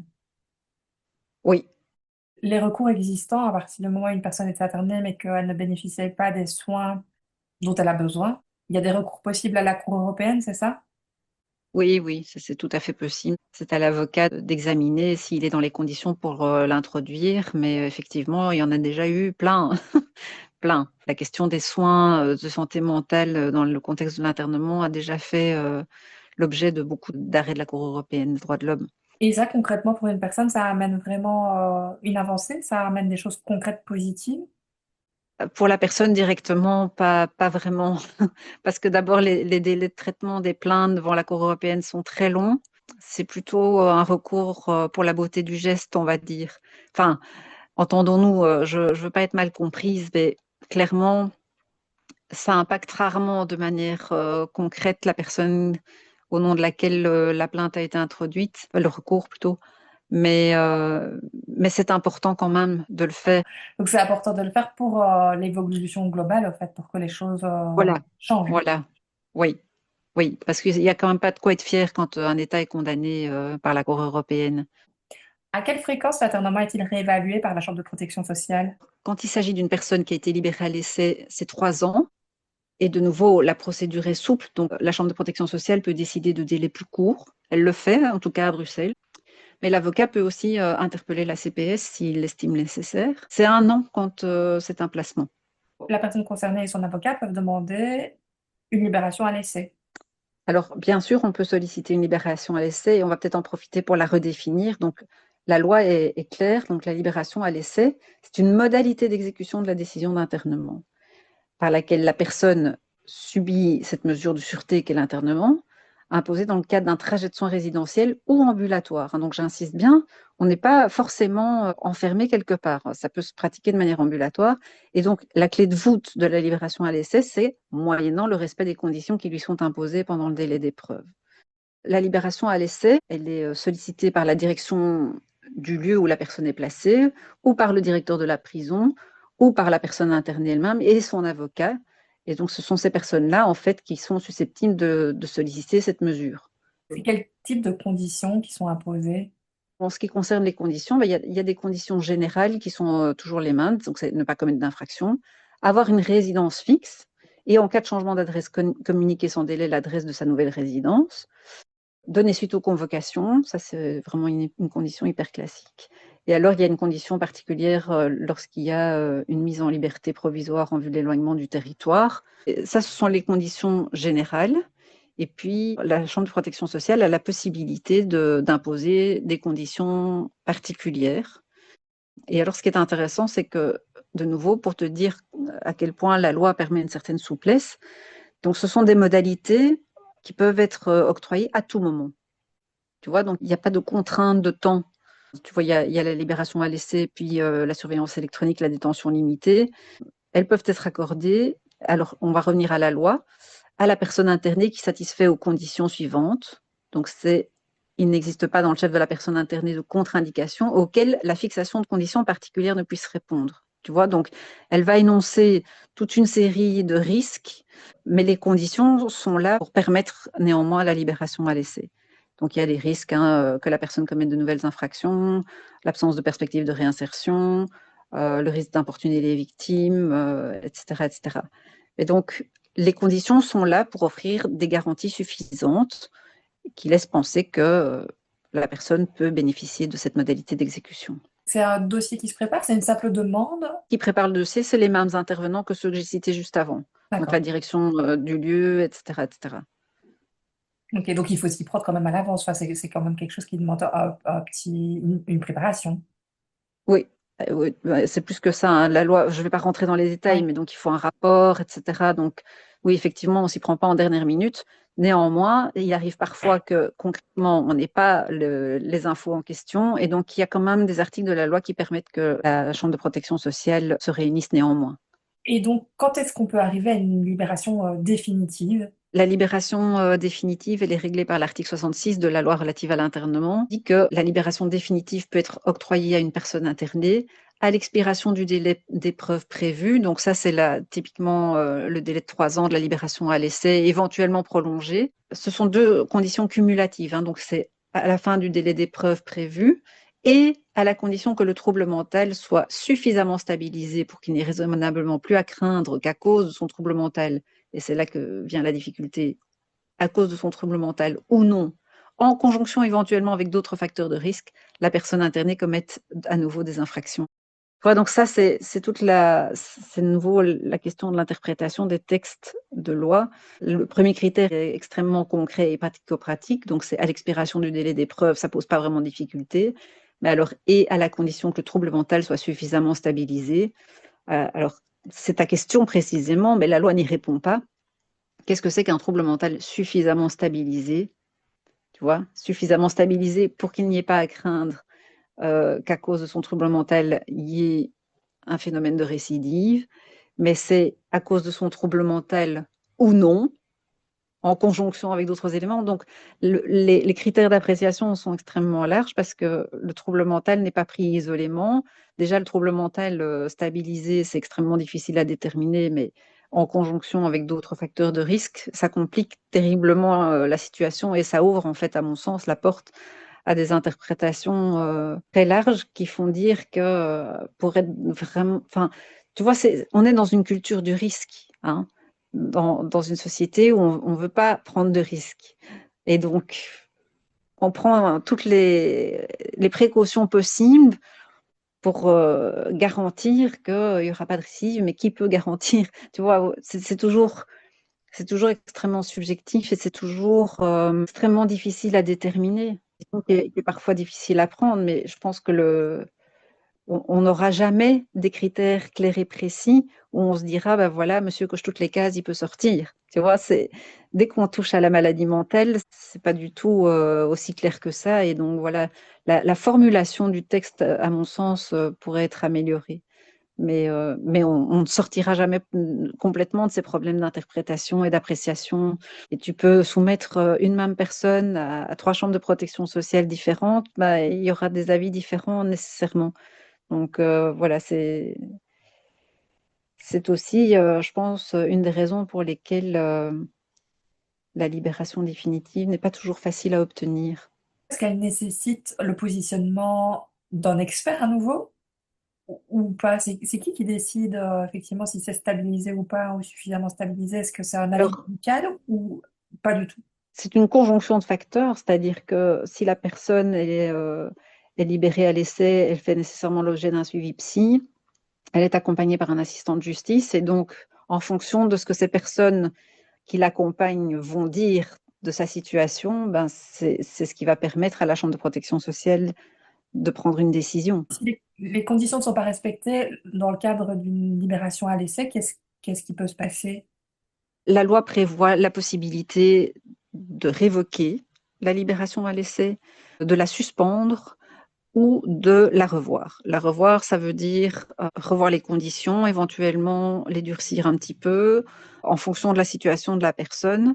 Et l'idée, c'est quand même d'essayer de ne pas revenir en arrière, hein. Donc, en tout cas, la Chambre de protection sociale de Bruxelles veille à ce qu'on essaye tout ce qu'on peut essayer pour ne pas faire marche arrière dans le processus, tu vois, dans le trajet de soins. Mais parfois, malheureusement, la situation fait qu'on n'a pas le choix parce que la personne est particulièrement redécompensée, parce qu'il y a eu un arrêt de traitement, parce que pour différentes raisons. Et donc là, effectivement, il y a une possibilité de révocation. Alors quand il y a une révocation, c'est retour dans le lieu de placement. Ou alors, le ministère public peut solliciter une suspension. Et puis alors, la Chambre de protection sociale doit statuer sur une éventuelle révocation dans le futur. C'est pas automatique. C'est pas parce que une condition n'est pas respectée que nécessairement la libération à l'essai va être révoquée. C'est important à ce moment-là aussi d'avoir une discussion avec l'assistant de justice. Tu vois, parfois, ça permet quand même de trouver des solutions. Comment assurer la continuité des soins? Du coup, quand c'est libération à l'essai, c'est à la personne à trouver les soignants qui Dans vont une l'aider. libération à l'essai, ça fait partie de ces conditions que de garder un suivi psy. Tu vois, donc là, nécessairement, il y a à minimum un suivi psy avec éventuellement l'implication d'une équipe mobile, d'une infirmière à domicile. Donc là, c'est organisé par les conditions. Et donc, si la personne veut quitter le territoire de la Belgique pour aller vivre ailleurs, c'est possible à partir du moment où elle a demandé. On ne peut pas partir à l'étranger sans avoir l'accord de la CPS. Ouais, voilà, c'est ça. Ça fait partie des possibilités de modifier les conditions. Tu vois, donc l'avocat peut dire, voilà, monsieur voudrait, pour telle raison, partir à l'étranger, moyennant tel encadrement, etc. Et donc, la CPS doit marquer son accord, il ne peut pas s'en aller à l'étranger comme ça. Si la personne décide de quitter le territoire sans prévenir personne, est-ce qu'il est recherché? Est-ce qu'il se passe quelque chose? Ah oui, oui, alors là, elle s'expose à un ordre d'arrestation provisoire ou un mandat d'arrêt européen ou international. Est-ce que cette mesure d'attènement, elle apparaît sur un casier judiciaire? Oui, Et elle apparaît oui. à vie ou alors elle peut disparaître à un moment? Comment ça se passe? Écoute, en fait, contrairement au régime de la condamnation, tu ne peux pas demander de réhabilitation pour une mesure d'internement. Et donc, l'effacement n'est a priori pas possible. Par contre, quand une personne demande un extrait de casier judiciaire, ça n'apparaît pas sur cet extrait-là. Tu vois, donc ce ne sont pas des données qui sont consultables par tout le monde. Compte tenu de ton expérience professionnelle, quels sont les 3 points que tu souhaiterais voir évoluer par rapport à la loi de 2014? Écoute, il y en a un qui est flagrant, c'est l'amélioration des moyens humains et financiers, mais ça, c'est plutôt une question de volonté politique, tu vois. Mais clairement, c'est le nerf de la guerre. Les manques de place, le manque de soins, le fait que les médecins en détention ont très peu de temps à consacrer, sont complètement noyés sous le travail et voilà. Les listes d'attente interminables dans les lieux de placement, la difficulté à faire en sorte que la question de la santé soit vraiment centrale et vraiment la priorité absolue. Tu vois, ça reste un gros problème. Après, je pense que une formation spécifique des avocats, ça serait bien. Et surtout, je pense qu'on pourrait mieux informer les magistrats qui prononcent des mesures d'internement sur les conséquences que ça va avoir. Tu vois. Et là, c'est vraiment un rôle pédagogique des avocats aussi. Et c'est pas du tout condescendant de ma part de dire ça, mais je pense que parfois, certains présidents de chambre ne se rendent pas compte du trajet long et difficile qui s'ensuit. Et surtout, de rappeler qu'il y a d'autres possibilités. Même si on souffre d'une maladie mentale, on peut avoir une injonction aux soins, on peut être condamné à une peine et néanmoins devoir suivre des soins. Tu vois, on peut, dans le cadre d'un sursis probatoire, être soumis à la condition d'avoir un suivi, d'en apporter la preuve, de fréquenter un centre de jour ou une communauté thérapeutique. Donc voilà, ça me paraît important. Parce que comme tu dis, le nombre d'internements n'a pas diminué avec la nouvelle loi. Et on est vraiment en difficulté par rapport à ça de manière générale. C'est aussi mon constat. En fait, je pense vraiment que les personnes qui ont pris en charge notre dossier à un moment donné ne se rendaient pas compte de la suite de la situation pour lui et pour nous. De quoi as-tu besoin en tant qu'avocate pour travailler dans de meilleures conditions possibles? Je vais peut-être te surprendre, mais personnellement, je trouve pas que je travaille dans de mauvaises conditions. Bon, bien sûr, hein, bien sûr, j'aimerais qu'il y ait une meilleure collaboration avec les SPS. Tu vois, le service psychosocial des prisons qui sont assez réticents. Pour certains, il faut jamais généraliser, mais pour certains, sont assez réticents à communiquer avec les avocats. Alors qu'en matière d'internement, franchement, c'est essentiel. Ça me paraît essentiel. Par exemple, moi, j'ai un client qui refuse de voir le SPF, sauf si je suis là. Mais le SPS ne l'entend pas de cette oreille, tu vois. Et donc, on est dans une impasse, alors que franchement, ça pourrait tellement facilement se débloquer. Et après, je crois que les SPS sont aussi tellement noyés que voilà, c'est peut-être aussi compliqué à mettre en œuvre pour eux. Et puis, enfin, personnellement, moi, je demande toujours aux équipes mobiles, aux assistants de justice et aux équipes de soins de m'interpeller, tu vois, et de me tenir informée quand le projet évolue. Sinon, moi, je suis juste dans la fonction de l'avocat qui va dire à l'audience ce qu'on lui a raconté du trajet de soins la veille. Donc ça, enfin, moi, ça me convient pas du tout. Je trouve que l'avocat doit être partie prenante du trajet de soins et doit être un interlocuteur proactif et aussi disponible dans la mesure du possible pour les intervenants de terrain qui ont besoin d'entrer en contact avec lui. Donc moi, j'insiste toujours pour être tenu informé et participer un maximum à la mise en œuvre du trajet de soins. Mais voilà, ça c'est moi, ça prend un temps de dingue. Oui, mais c'est tellement constructif pour... bah, tes clients ont vraiment beaucoup de chance, en fait. Donc Oui, voilà. ça je ne sais pas, mais moi je trouve ça d'abord très riche Mm. d'échanger avec les autres intervenants et de ne pas être une espèce d'ombre qui plane autour de la personne et qu'on convoque ou qu'on avise juste quand il va y avoir une audience. Donc voilà, pour moi, ça c'est très important. Mais sinon, tu parles des conditions de travail. Moi, j'estime que c'est de ma responsabilité de veiller à mes propres conditions de travail. Tu vois, je considère que aussi longtemps que ma façon de pratiquer fait sens, que je nourris ma pratique par des formations, par des rencontres constructives avec le réseau, etc., que j'ai l'impression de faire tout ce que je peux pour aider les personnes que j'accompagne, j'ai pas de grief sur mes conditions de travail, tu vois, c'est ma responsabilité de me faire superviser si j'estime que c'est nécessaire et mes relations avec le réseau sont bonnes. Donc, je peux pas me plaindre de mes conditions de travail. Mais voilà, je crois que c'est plutôt quand on est passionné et qu'on a à cœur d'être ouvert à la communication avec les autres acteurs de terrain, c'est vraiment, c'est hyper passionnant, quoi. C'est une excellente nouvelle parce que du coup, il y a beaucoup de personnes du coup, qui comptent sur les services des avocats comme toi, spécialisés justement dans cette interaction entre santé Et, et droit. Donc, donc c'est bien. ça, je ne sais pas s'il y a beaucoup de personnes qui cherchent des avocats comme moi, mais ce qui est sûr, c'est que je ne suis pas la seule à penser comme ça et que j'ai des confrères qui sont extrêmement impliqués, qui sont d'ailleurs beaucoup plus autorisés que moi à prendre la parole dans ton podcast. Je crois que c'est vraiment, il y a autant de pratiques qu'il y a d'avocats. Mais il y a une chose quand même que j'ai envie de dire, c'est la question de la qualité d'écoute. Ça, franchement, je le redis, on n'est pas du tout rémunéré pour écouter les gens pendant des heures, loin de là. Mais si on ne le fait pas, on passe à côté de tellement de choses. Parce que franchement, ça permet parfois de faire avancer la situation de manière considérable. Alors, c'est sûr, ça prend du temps. Il y a des gens qui ont un tel vécu d'injustice que ça prend parfois une heure rien que de déverser tout le vécu d'injustice qu'ils ressentent.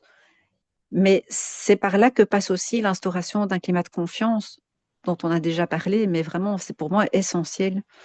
Et ça permet aussi, tu vois, parfois quand il y a des blocages par rapport à la prise d'un traitement ou par rapport à une idée fixe, parce que parfois les gens ont des idées fixes sur je veux aller là et pas ailleurs. Quand il y a de la confiance et quand tu deviens une personne ressource pour la personne que tu accompagnes, alors il commence à y avoir des leviers, tu vois. Alors tu peux aborder autre chose, tu peux ouvrir la discussion. Et je pense que ça manque tellement, tu vois, particulièrement pour les gens qui sont dans les annexes. C'est quand est-ce qu'ils interagissent avec quelqu'un qui les écoute vraiment. C'est c'est dramatique, mais parfois le rôle de l'avocat, il est d'être à la fois à l'écoute et d'être vigilant à la situation sociale, d'avoir des contacts parfois avec la famille si ça se présente, etc. Donc, le boulot d'avocat dans la matière de l'internement et des soins de santé mentale, c'est pas enfin, tu sais, on n'a pas du tout la même pratique que des confrères qui pratiquent d'autres matières et il faut pouvoir s'adapter à ça. Oui, c'est ce qui fait de cet aspect spécifique de l'avocat toute sa richesse, en fait, et toute sa complexité. Oui, oui, ça c'est sûr. J'ai 6 questions rapides que je pose à chacun de mes invités. Est-ce que tu es partante? Absolument. Allons-y. Quel moment clé a changé ton regard sur la santé mentale? J'ai réfléchi à ta question et je pense que c'est clairement mon premier stage en psychiatrie qui était un stage obligatoire dans mon cursus. Et moi qui avais dit je ne travaillerai jamais en psychiatrie, eh ben écoute, ça a été la révélation. Vraiment, j'ai adoré ça. Ça a été une vraie découverte pour moi. Après, voilà, tu vois, je pense que j'ai eu la chance aussi de tomber dans une très chouette équipe qui a transmis le feu sacré. Mais clairement, c'est ça, le moment pivot. Si tu pouvais déconstruire une idée fausse une bonne fois pour toutes, ce serait laquelle? Que pratiquer la matière de l'internement, c'est facile et à la portée de tout le monde. Ça vaut même pour toute intervention en matière de soins de santé mentale. Est-ce que tu vois des innovations, peu importe le domaine, qui pourraient révolutionner notre manière d'aborder la santé mentale et donc sa prise en charge dans les années à venir? Écoute, c'est une question difficile, mais je pense qu'il faut vraiment, par tous les moyens, ramener de la dignité. Et franchement, l'innovation, je crois que c'est parfois aussi être capable de revenir aux fondamentaux quand ils ont disparu. Et alors, enfin, je viens de l'évoquer un peu plus haut, mais le temps, l'écoute et le respect. C'est tellement défectueux dans le ressenti des gens, c'est tellement abîmé, tu vois, que vraiment, je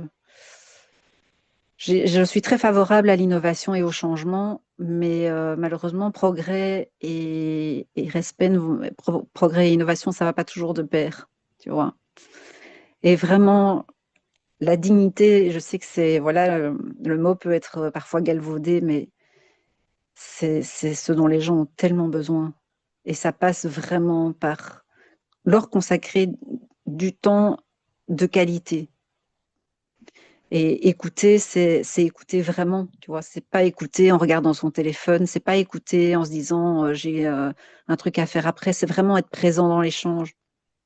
Et ça, c'est parfois rare aujourd'hui. Donc ça me semble essentiel.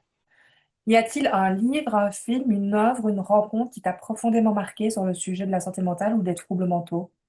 Alors, ce qui m'est venu spontanément en préparant, c'était le livre Rien ne s'oppose à la nuit de Delphine Vigan. Mais c'est vraiment pour en citer un, parce que c'est pas tellement une affaire de lecture, en fait, mon attachement à la santé mentale.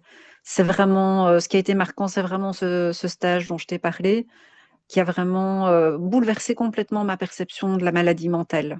Et à partir de là, je pense pouvoir dire que je n'ai fait que des belles rencontres dans le secteur de la santé mentale. Franchement, oui, c'est vraiment une affaire de rencontre. À partir d'aujourd'hui, que t'engages-tu à continuer de faire, à initier, à arrêter ou à faire différemment en lien avec ta santé mentale de manière personnelle ou professionnelle? Hélène, je dois bien te dire que la question sonne un peu en moi comme une bonne résolution et dont l'essence même, comme tu le sais, est de ne pas être tenue. Donc, j'aurais plutôt tendance à dire que bah, c'est un engagement professionnel continu que d'accompagner des personnes vulnérables. J'essaie de le faire vraiment le mieux possible avec mes failles et mes qualités. Je dirais que le plus grand danger dans ce métier, à mon avis, hein, ça n'engage que moi, c'est d'arrêter de s'interroger sur sa pratique et de fonctionner sur les acquis. Je pense vraiment que voilà qu'il faut être vigilant et respecter ses propres limites. Et ouais, je pense que je dirais en résumé que c'est vraiment plus, ou en tout cas au moins autant, une question d'attitude personnelle que professionnelle. Voilà, c'est un engagement de tous les instants. Magnifique. Dans un an, comment rêves-tu qu'on agisse collectivement en faveur de notre santé mentale? Vaste question. Je dirais que l'essentiel pour moi, c'est que le soin l'emporte définitivement et que les personnes internées sortent des prisons, qui sont, à mon sens, non seulement des lieux inappropriés à la prise en charge de la maladie, mais qui bien souvent l'enquistent et, ce faisant, à mon avis, réduisent les possibilités d'évolution favorable. Je pense vraiment que non seulement c'est pas un lieu de soins, mais pire, c'est un lieu où la santé mentale se dégrade. Et donc, je pense que les prisons sont en soi une source de vécu traumatique qui ne peut pas amener vers du mieux. Et donc, voilà, on a parlé tout à l'heure des prises et arrêts successifs de traitements parfois inadaptés qui hypothèquent clairement les chances de rétablissement. Ça fait partie des difficultés et on aimerait beaucoup que ça soit pris en compte. Alors, quand tu dis collectivement, il y a ce que nous pouvons faire collectivement, qui est souvent très engagé, très beau et très louable. Mais il y a surtout le politiquement, la position politique, tu vois, l'engagement politique. Et ça, on n'a pas tout à fait la maîtrise. Donc, mais voilà, je pense que le regard sur la maladie mentale ou sur la santé mentale doit changer. Mais de nouveau, je pense que la maladie mentale renvoie beaucoup de gens à leur propre peur et que les stigmates ont encore la vie dure malgré tout, malheureusement. Mais vraiment, je pense qu'il y a de plus en plus de personnes qui sont en souffrance sur le plan psychique. Je pense que c'est assez clairement démontré par les chiffres. Et si on n'en fait pas une urgence, on va avoir un problème, je pense. Vraiment. On a une responsabilité en tant que société de prendre soin des gens qui sont vulnérables. Et les personnes qui souffrent de troubles psychiques font partie de ces personnes vulnérables. On ne peut pas les laisser là.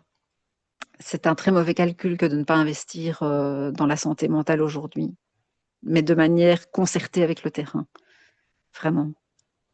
Voilà, je, je pense que c'est ce que je peux en dire. Merci. Tu prêches une convaincue. Enfin, tout ce que tu viens d'amener là, c'est toutes des choses que je partage entièrement. Merci infiniment pour tout le temps, tous les échanges qu'on a pu avoir pour préparer cet épisode. Je suis vraiment très reconnaissante pour tout ça, pour tout le temps que tu m'as accordé, donc, et pour tout ce que tu fais au quotidien auprès des personnes qui en ont vraiment besoin. Donc, merci pour tout. Merci beaucoup à toi, Hélène.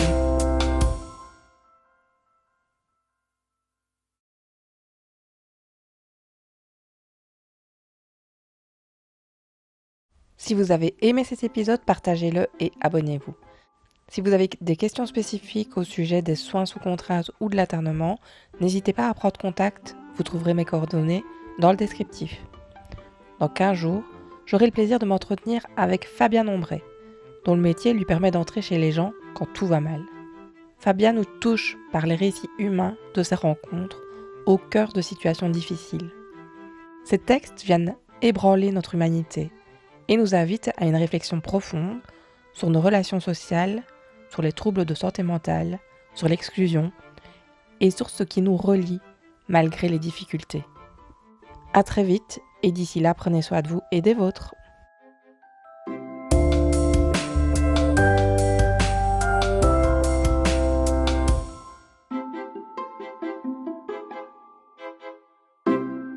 Vous venez d'écouter Éclat d'esprit, le podcast qui met en lumière avec authenticité et ouverture d'esprit les mystères de notre santé mentale. Ici, nous explorons les failles de notre esprit pour mieux comprendre ses forces. Nous brisons les tabous, on déconstruit nos idées reçues et nos préjugés, on parle espoir et rétablissement. Entre éclat de voix et éclat de rire, nous partageons nos expériences, nous ouvrons un dialogue inédit avec des personnes concernées par un trouble, des experts à la pointe des évolutions actuelles et les acteurs pluridisciplinaires de terrain. Notre objectif ? Faire éclater nos vérités, contribuer à mieux comprendre les réalités complexes des maladies et de leur prise en charge pour ouvrir la voie vers d'autres possibles. En fil rouge, mon parcours personnel face à la maladie de mon mari, qui m'a confirmé que, tout comme les éclats de lumière se révèlent dans l'ombre, les moments les plus sombres de nos vies peuvent aussi faire naître des éclats de vie. De l'éclat d'esprit à l'éclat de génie, il n'y a qu'un pas. Franchissons-le pour construire ensemble un monde où la santé mentale est accessible à tous.